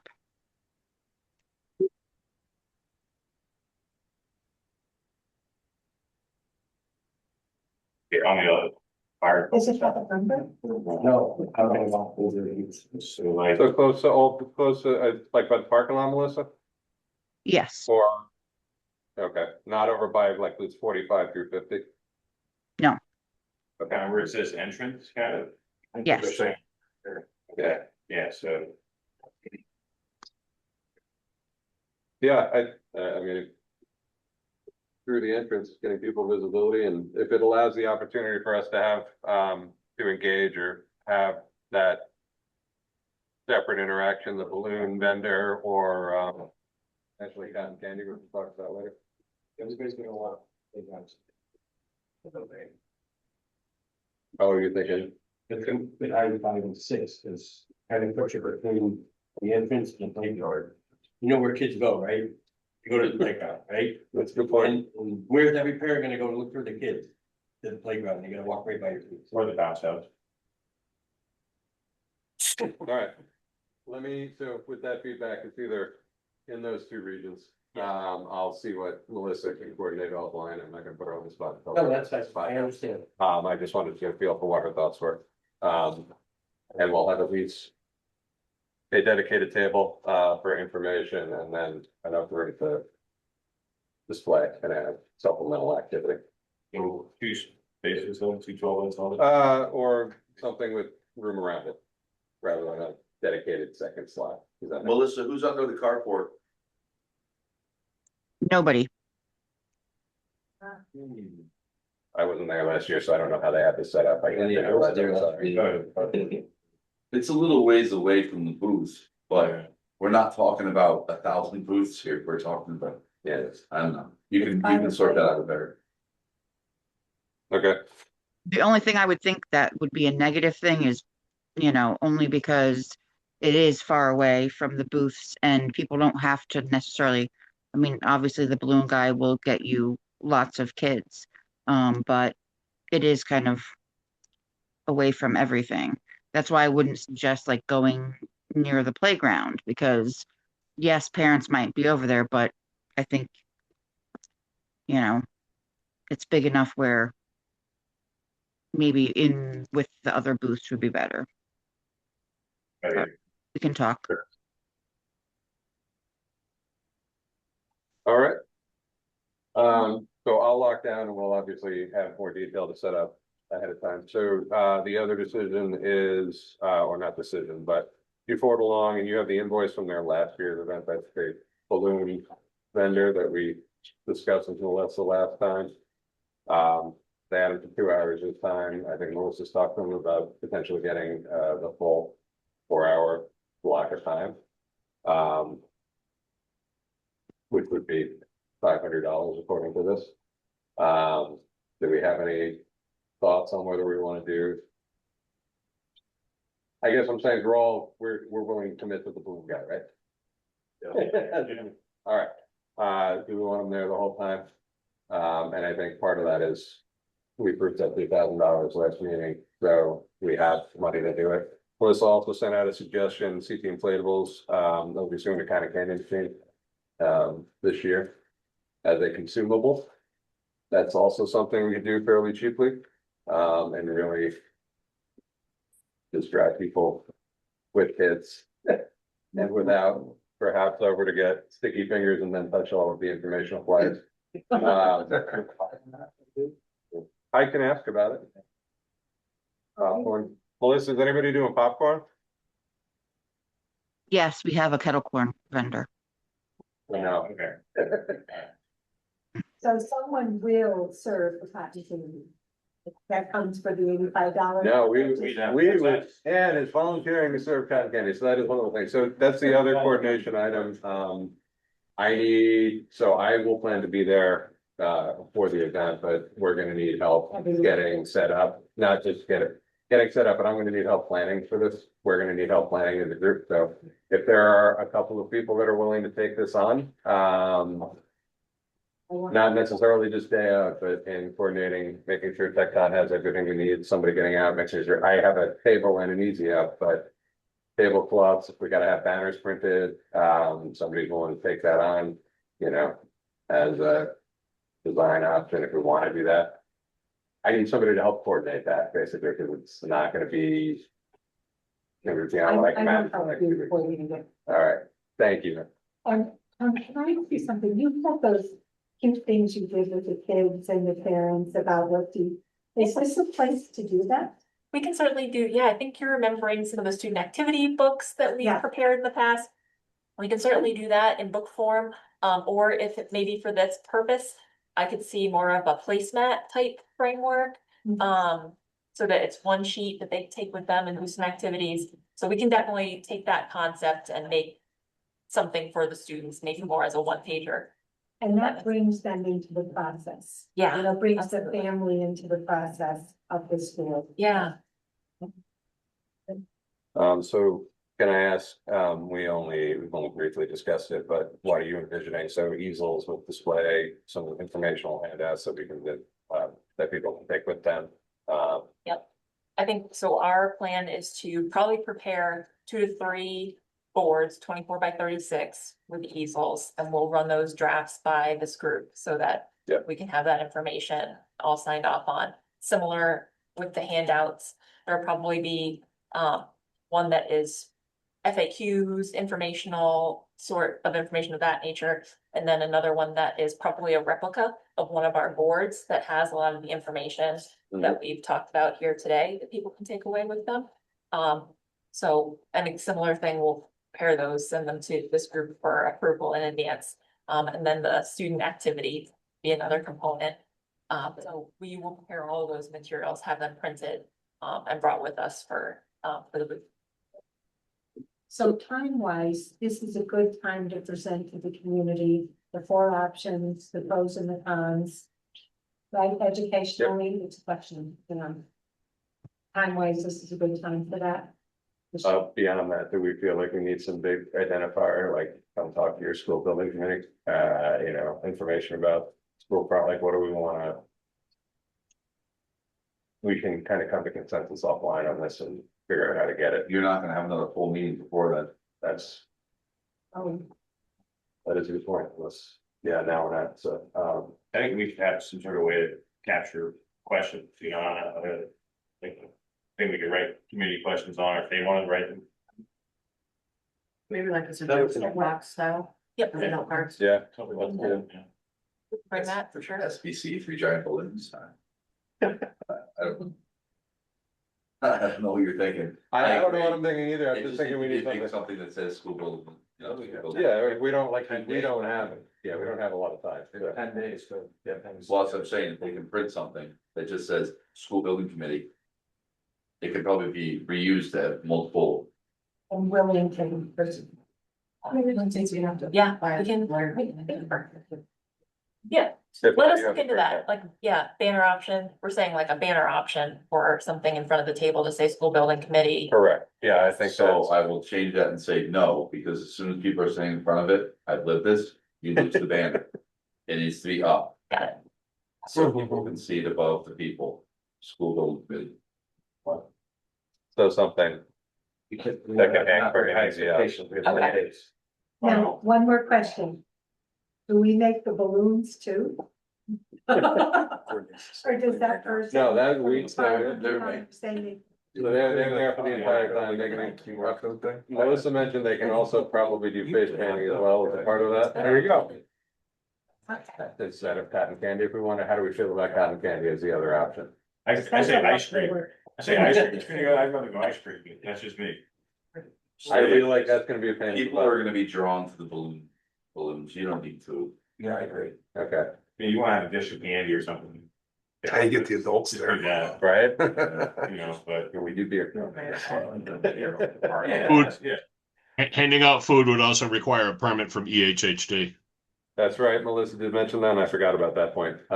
So like a dish of mints or like, you know, mini chocolate Now, Hershey's or that's. you think the balloons are gonna have enough, or Phil saying that you think the balloons are, I tend to agree. The balloon guy pulls people in, it doesn't matter your age. Pulls people in. Don't need, Already coordinated. That's true. you just need good boards and good activities, so that when people are sitting waiting for balloons, that they're engaged. Yeah, or you just want to be able to engage them in good conversation, not them being able to ask questions. He's gonna be there, so we always have someone new that answers questions and. You need power.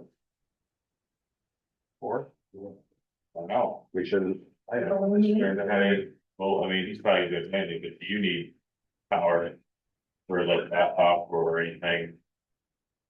I don't foresee the need for us. Yeah, we're pretty analog. Yeah. in those. No big neon SBC sign. You can't get that happen. Justin Justin puts on his dance shoes. There you go. I know. What if the blacktop that far away? Went over the septic. All right, so what I'll do, so I'll kind of work towards coordinating a final spot with Melissa. I will make sure that we lock in the balloon vendor. Tecton will coordinate with us on materials and final presentation materials, and getting that approval, and they'll follow up with the banner. I will send out a specific message to you guys about availability to help sit at the booth, so that one person doesn't necessarily need to be there, or two people don't need to be there the entire duration of the event, as well as setup and breakdown. So I will send that out as some Google form of some way, shape, or form, and just have people sign up for spots. Where would we get tables? I Right will here. volunteer. I can get some too. I will bring a table if need be. I can bring an easy up if need be. So how we use this right here with the tabletop on it, if you want. Perfect. If we can grab them, we just need a truck to bring them in. Or we could just ask Troy to bring them over, they could sit in the gym and be all set, you just pull off. Done. I like it. We're making decisions.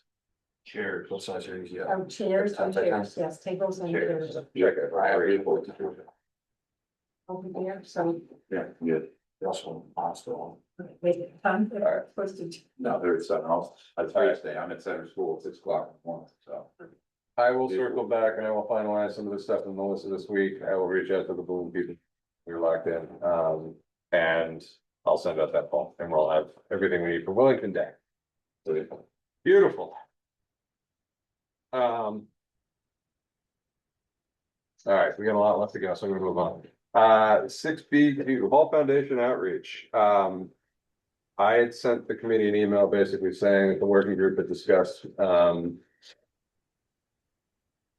given our recent interactions with the Hall Foundation and their obviously willingness and engagement to ownership of Hall to us. The working group is trying to present or have an opportunity to meet with the Hall Foundation to provide update on where the design options are progressing and get their feedback and input about, you know, how we can best integrate and incorporate the legacy of the Hall Foundation and Willington in any future project, whatever it may be.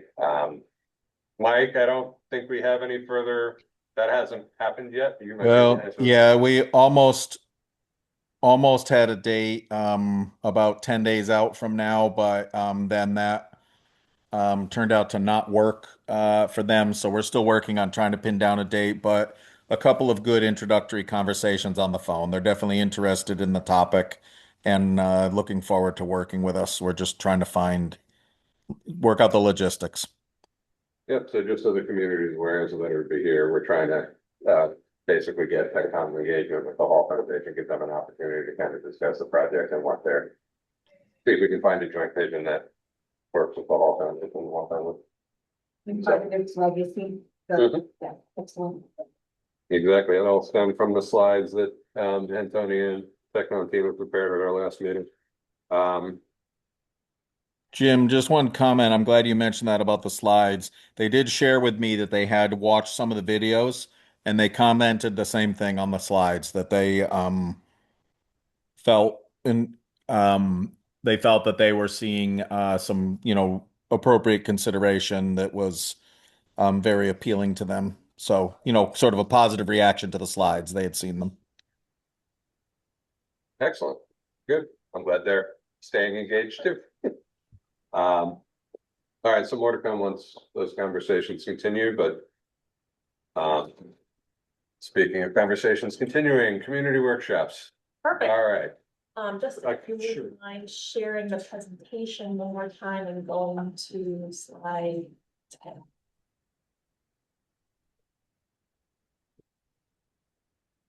So we updated this, still consider it draft based on, I think, where that referendum wants to fall. Yeah. Within fall, we can adjust accordingly. But on the basis of the election day understanding with that more lengthy quiet period, we were looking to have some engagement events before school breaks for the summer.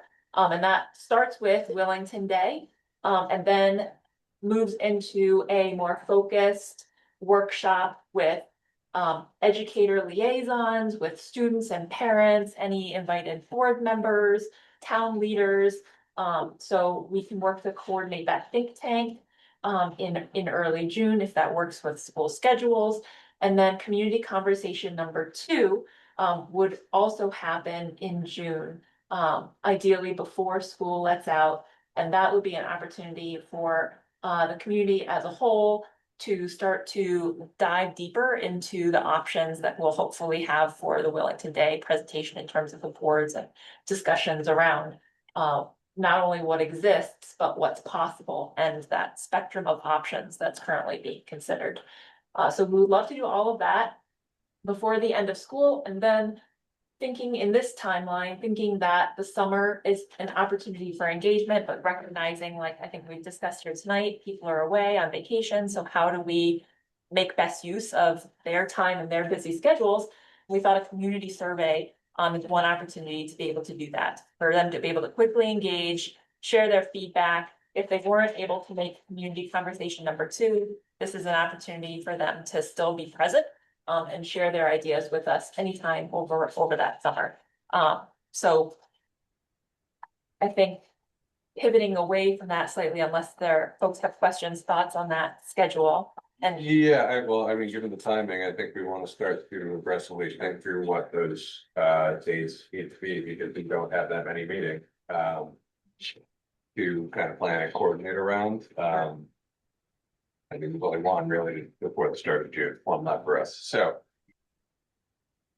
Coordinating these, what is that? I mean, we should have that conversation now, probably some of it. What is that think tank discussion look like for you? What type of space are we looking at? What is your recommended focus group? You know, that based on where we're at and what the contents of that is kind of vision to be. Yep. If we can start to work and set those up and get those things rolling, and work for a date. So. Perfect. Yeah, I think if we could have a date for those by Willington Day, it would be an ideal opportunity to let people know when they're happening. Yeah. So I don't disagree. But I think that may be a priority discussion for the working group meeting on Wednesday, is to kind of lock that down. Bill, are there what type of space are we thinking about? So we would be looking at a group of 25 to 35 people in a space like a media center or a cafeteria at one of your schools. And the participants have largely been staff members, probably from both schools, if cognizant of pre-K to 8, so it would probably be some elementary and middle school teachers combined in the session. District leadership, any curriculum leaders, any folks that are involved in facilities, we would love to have them a part of this. Administrative staff, we'd love to have them involved. Certainly board members from boards of education, any from the town side that would like to be there, building committee members that would like to be there, and students and parents as well. So I think a cross section of 25 people that is all of. Yeah. So that's why I want to make sure that we're hitting the focus thing, or you're really trying, the driver of this is visioning and exactly the community that are affected by a school project will. We're thinking that the topic could be the student experience by grade level. So what we would engage these folks in is a brief 20-minute presentation with the content that this building committee has seen to date, exploring the existing conditions, setting that baseline, exploring the different options studied, the benefits and challenges. But then I think the activity, which would be the major component of the session, and that session would probably be an hour and a half in total time.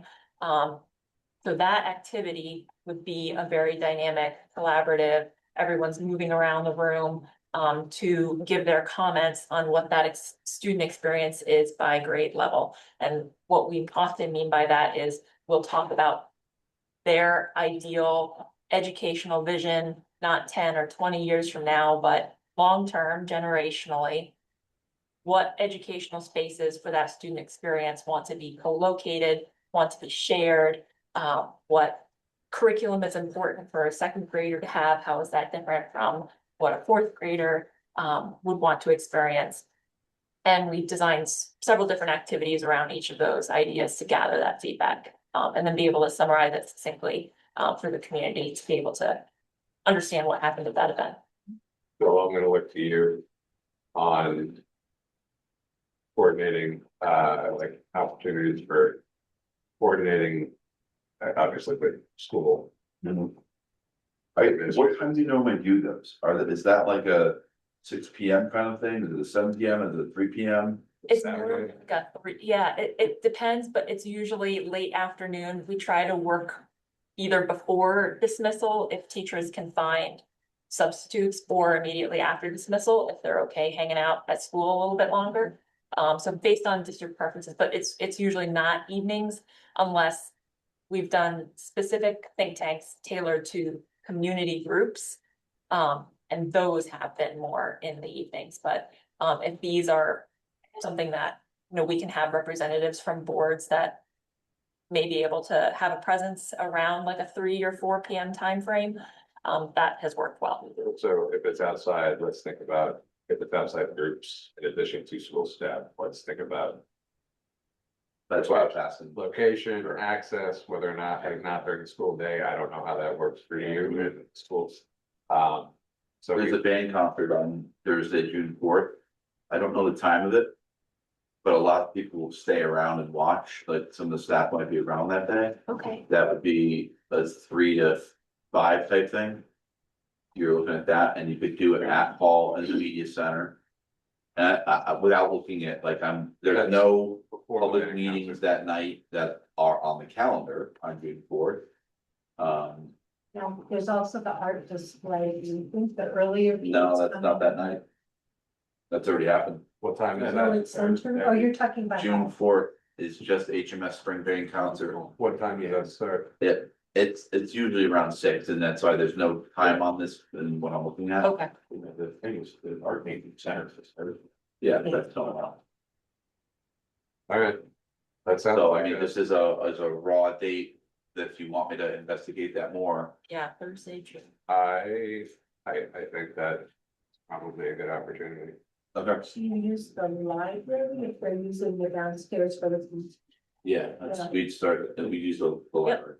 So Thursday, June 4th, 3 o'clock-ish as a placeholder. That works for us. Is I there think a that's way good working. to video film so that it could be shared with the greater community? Yeah, we would certainly be open to that. We haven't ever done that for the think tanks, but we certainly could, especially if there's, yeah. These two, It's gonna be hard to follow. because they tend to be they're interactive. very interactive. There are a lot of multiple conversations that are going on when we break off into smaller groups. To work on the activity. It will be a challenge to kind of capture all that. It's workshop. At the very least, the slideshow or something, you know, Yeah, that part of, absolutely, that part of the presentation. All right. Who figures out the group? Like, do you tell me I need 10 families, I need 4 teachers, I need you'll send me that list? I will tomorrow send you, we have a template, an Excel file template. I will send that your way. Yep.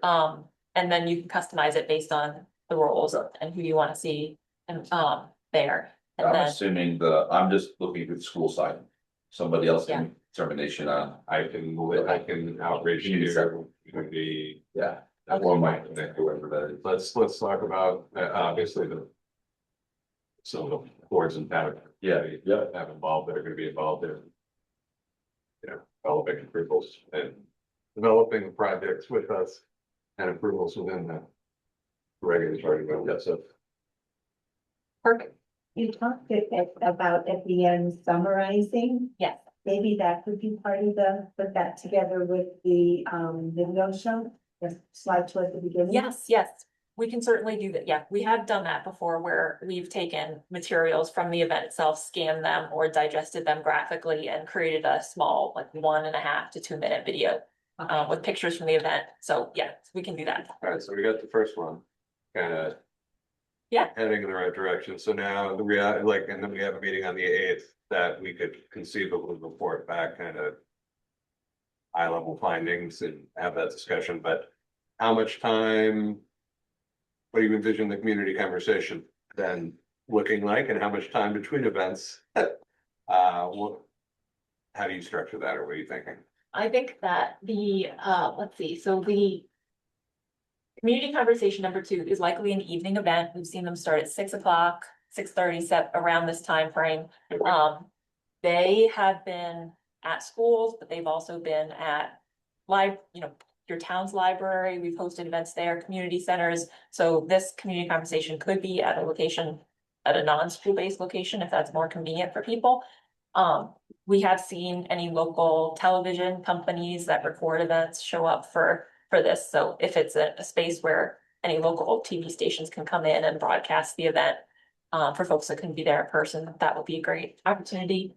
And they typically last an hour to an hour and a half as well. So usually, the formal presentation, we try to keep to 30-ish minutes, and then there's Q&A afterwards. All right, so it's structured more along the lines of the joint meeting we had, where there's a presentation where we have the opportunity to ask questions or speak.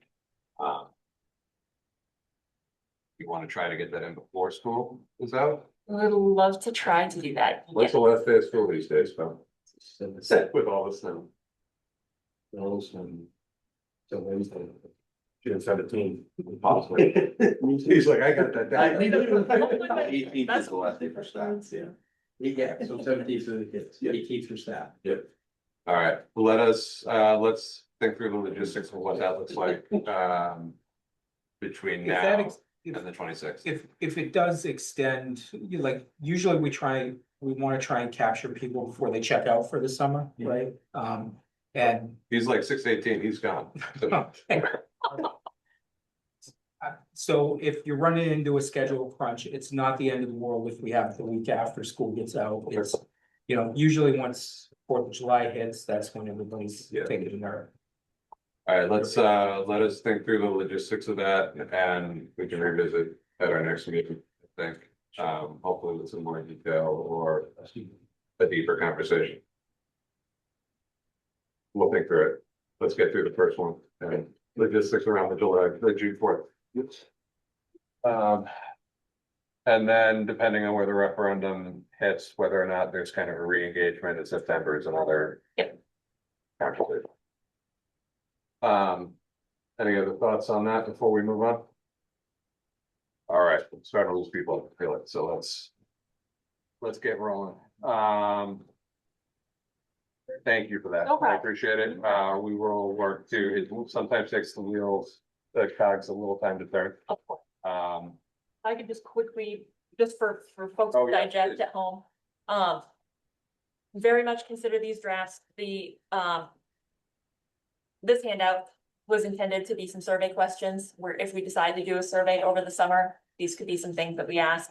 Certainly, if we have some more detailed options, we can tune this up. If we want to have a survey that's a little bit more focused on gauging in an option specific conversation, we can definitely do that. This is more prioritization and high level opportunity seeking feedback. The other one pager draft, we could have as one of the handouts for Willington Day. And we can certainly tune this up any way that the community sees fit. We might not have all of the cost modeling, so this could also just be something that we save until we have all those costs available to us, and distribute over the summer, early fall, as we get closer to that referendum. So I'll just make the one comment that I think there is advantage to the community being able to engage with the project options prior to us being attached to them. And I think Willington Day is probably the good first, and the information going out ahead of Willington Day or whatever that may be is probably the good first salvo of doing that before we very probably quickly go into the budget discussions.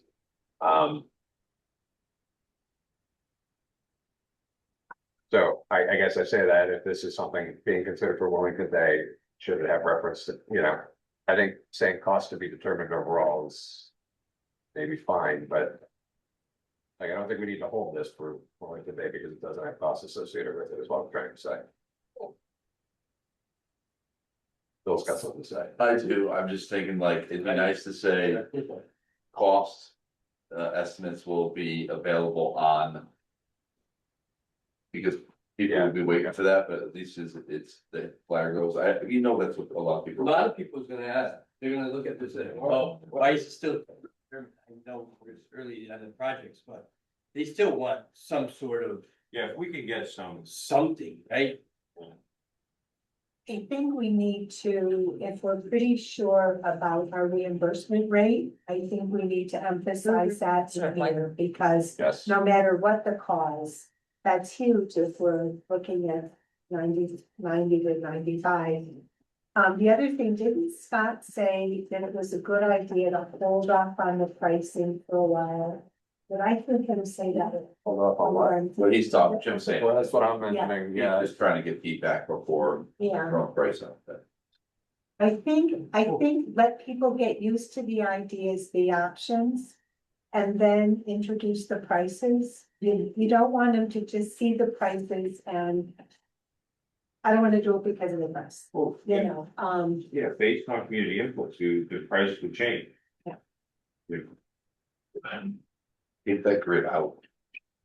well, they consider it as a. project. I would take the overall project cost out and reimbursement and back to the individual right out of there and say, this is what we're looking at. Well, it's reimbursed, right?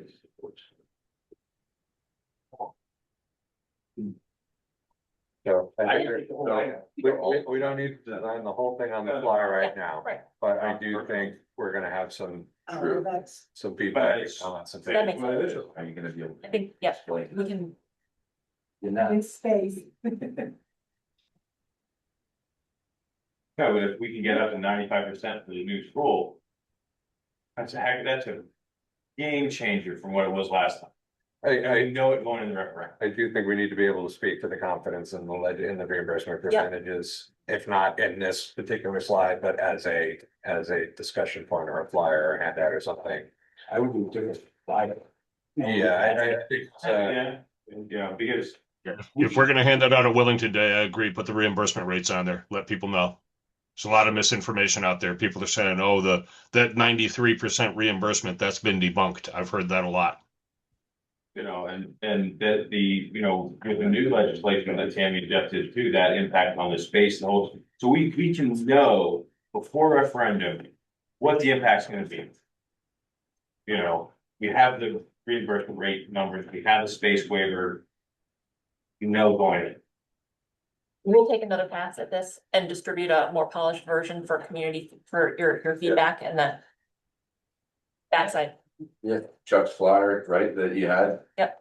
That was earlier in the night, I mean, that could be your backside. yeah, I think we just need to selectively pick. Yeah. Flags that we need to really get out there now. Got it. Back Because they're not coming here to get that. I mean, you saw, they just put the simple range, it's like what, 92 to 95.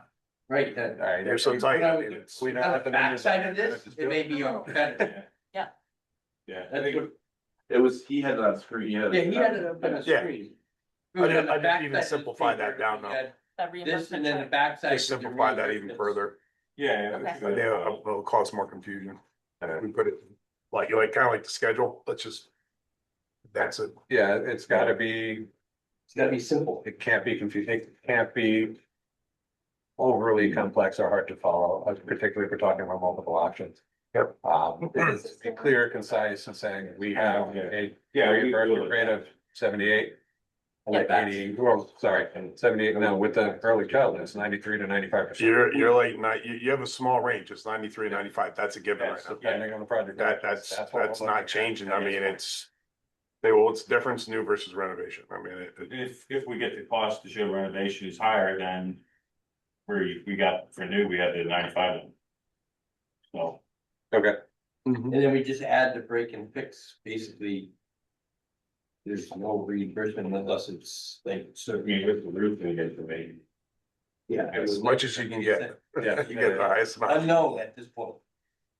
Thank you, Jim. We'll Thank you. try again. Yep. I'm gonna suggest on the survey that since we have time before summer goes out, that we give us time to read this, because I don't think you sent this via email. No.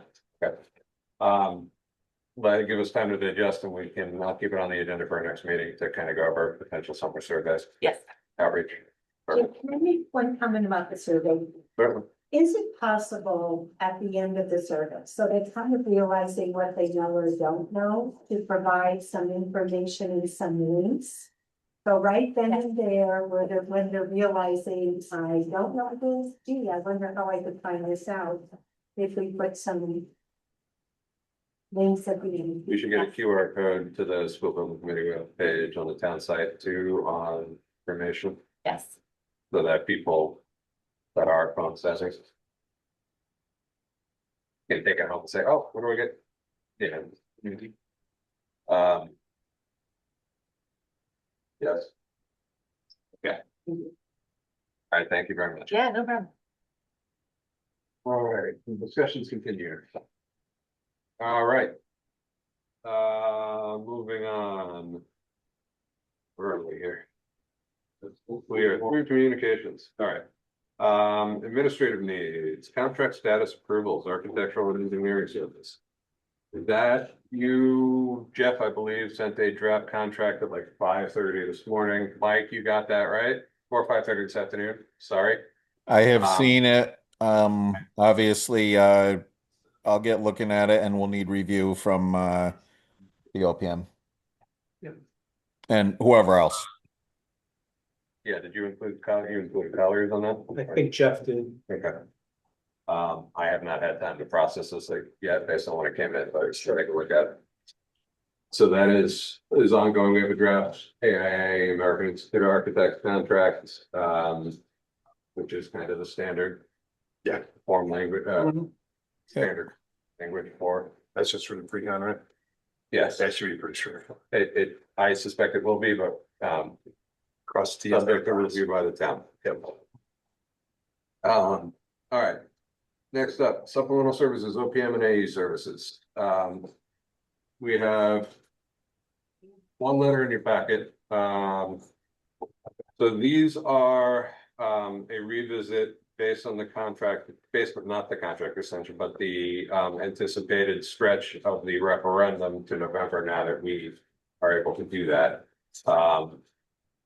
These are potential, I don't know how I want to extend the timeline. They're just estimating costs to bring us through September when the blackout period starts. Yeah. And again, it's all by the hour and based upon our efforts expended the last couple of months. Yeah, they're budgetary numbers for us, That's all, for our knowledge at this point. I don't even think we can act on any of these now because we don't know when the referendum timing is happening. So I think this is just order of magnitude so that we can understand and plan for the budget plan. We have to budget for it exactly, or we have to budget what our anticipated ask of them from time commitment is, because this is really, correct me if I'm wrong, from both of you, both parties, is really just meeting time, essentially.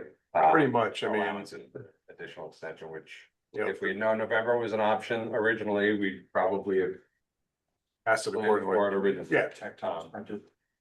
No, there was a problem with the printer, but I think it was, that came in late. But it was, I don't have it open, give me 1 second. I don't want to misquote things. $15,000. $5 million. All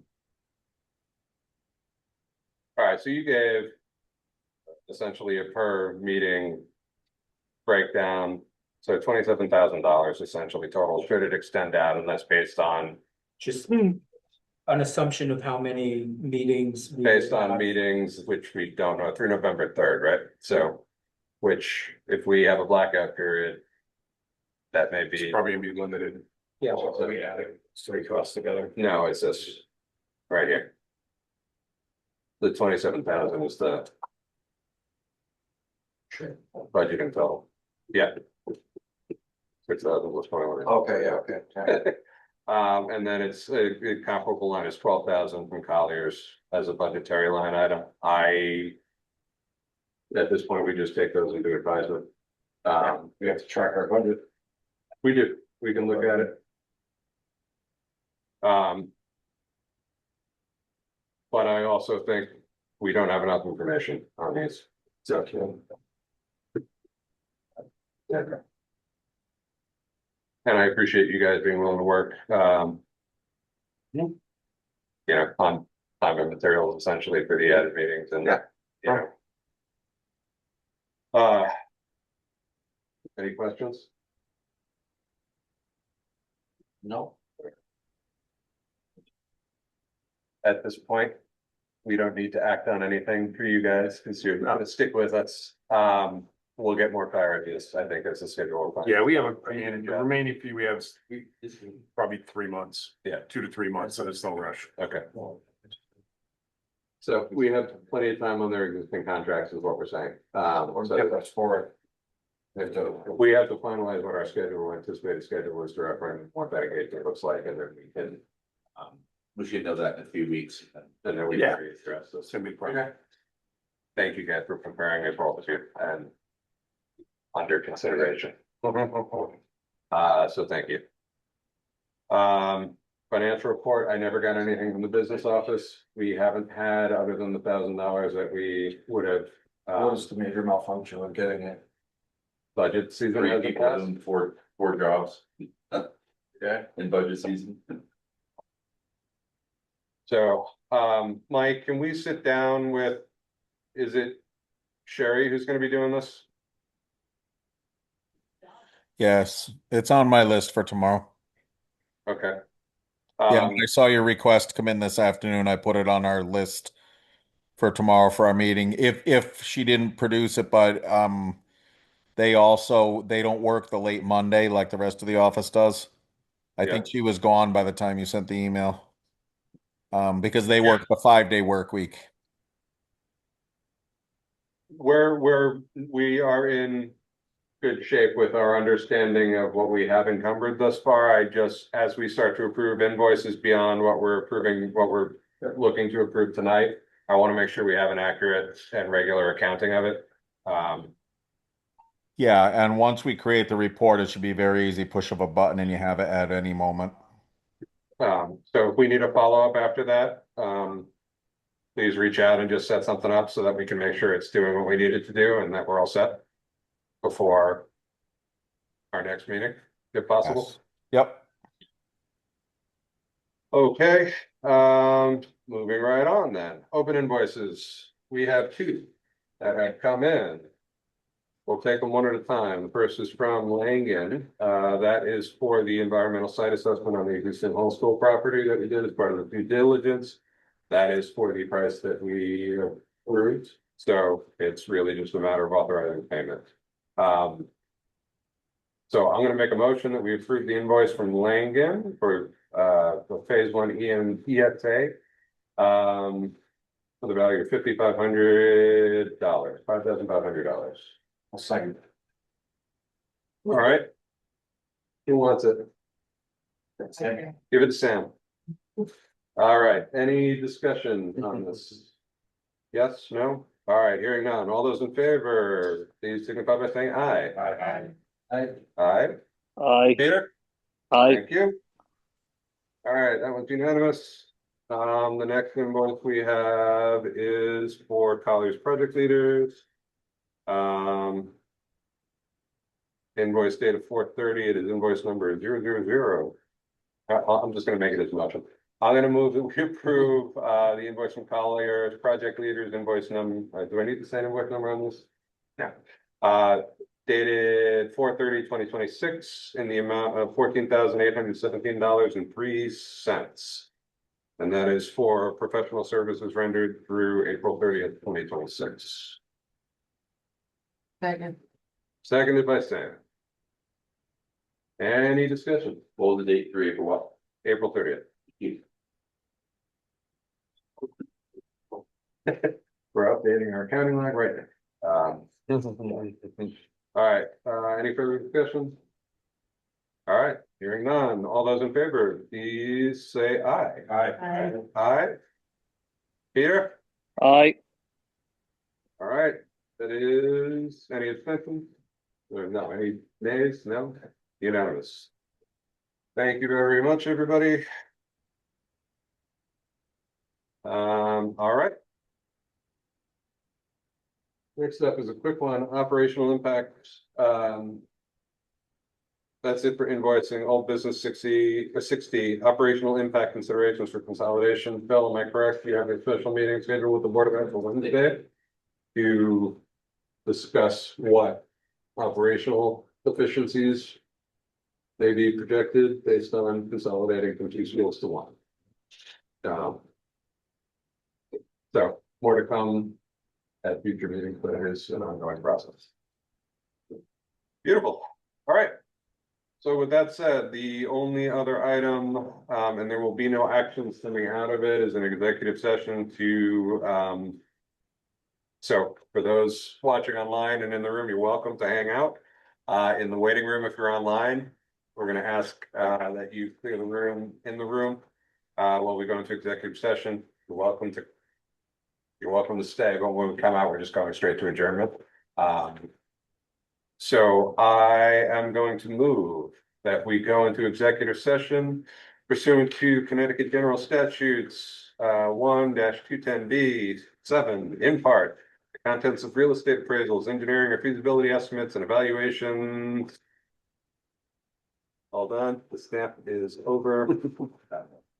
And evaluations made of or by an agency relative to the acquisition of property, and inviting in the representatives from Collier's project leaders and Texan architects.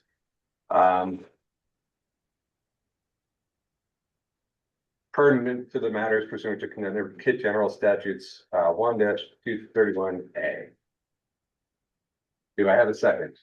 Thank God, don't make me repeat that. Seconded by Adam. All those in favor? Please signify by saying aye. Aye. Peter? Aye. All right. Aye, thank you. We're gonna go into executive session at 9:42 PM. For those online, you'll be dumped into a waiting room. You're welcome to stay on, but like I said, we're just adjourning when we come back. Thank you very much for attending, everybody. That's graduation, it'll never fly. So I'm gonna say 20. All right, so. There's no way forced acts. Okay. Yeah, they're part of the flying. Oh.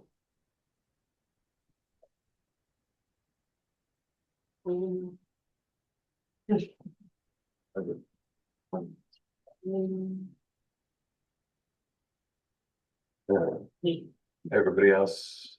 Yes, you. I should have checked my old down early, right? I'm still graduating from high school, so. All right, we're good. All right, the committee is exiting executive session at 9:56 PM. There is no further items on our agenda, so do I have a motion to adjourn? I'll make a motion to adjourn. I'll second. All right, motion has been made and seconded. All those in favor, please signify by saying aye. Aye. Aye. Aye. Hey, there it is. All right, thank you, everybody. The meeting is adjourned at 9:56 PM. Good night, everybody. Good night, everybody. Thank you. If we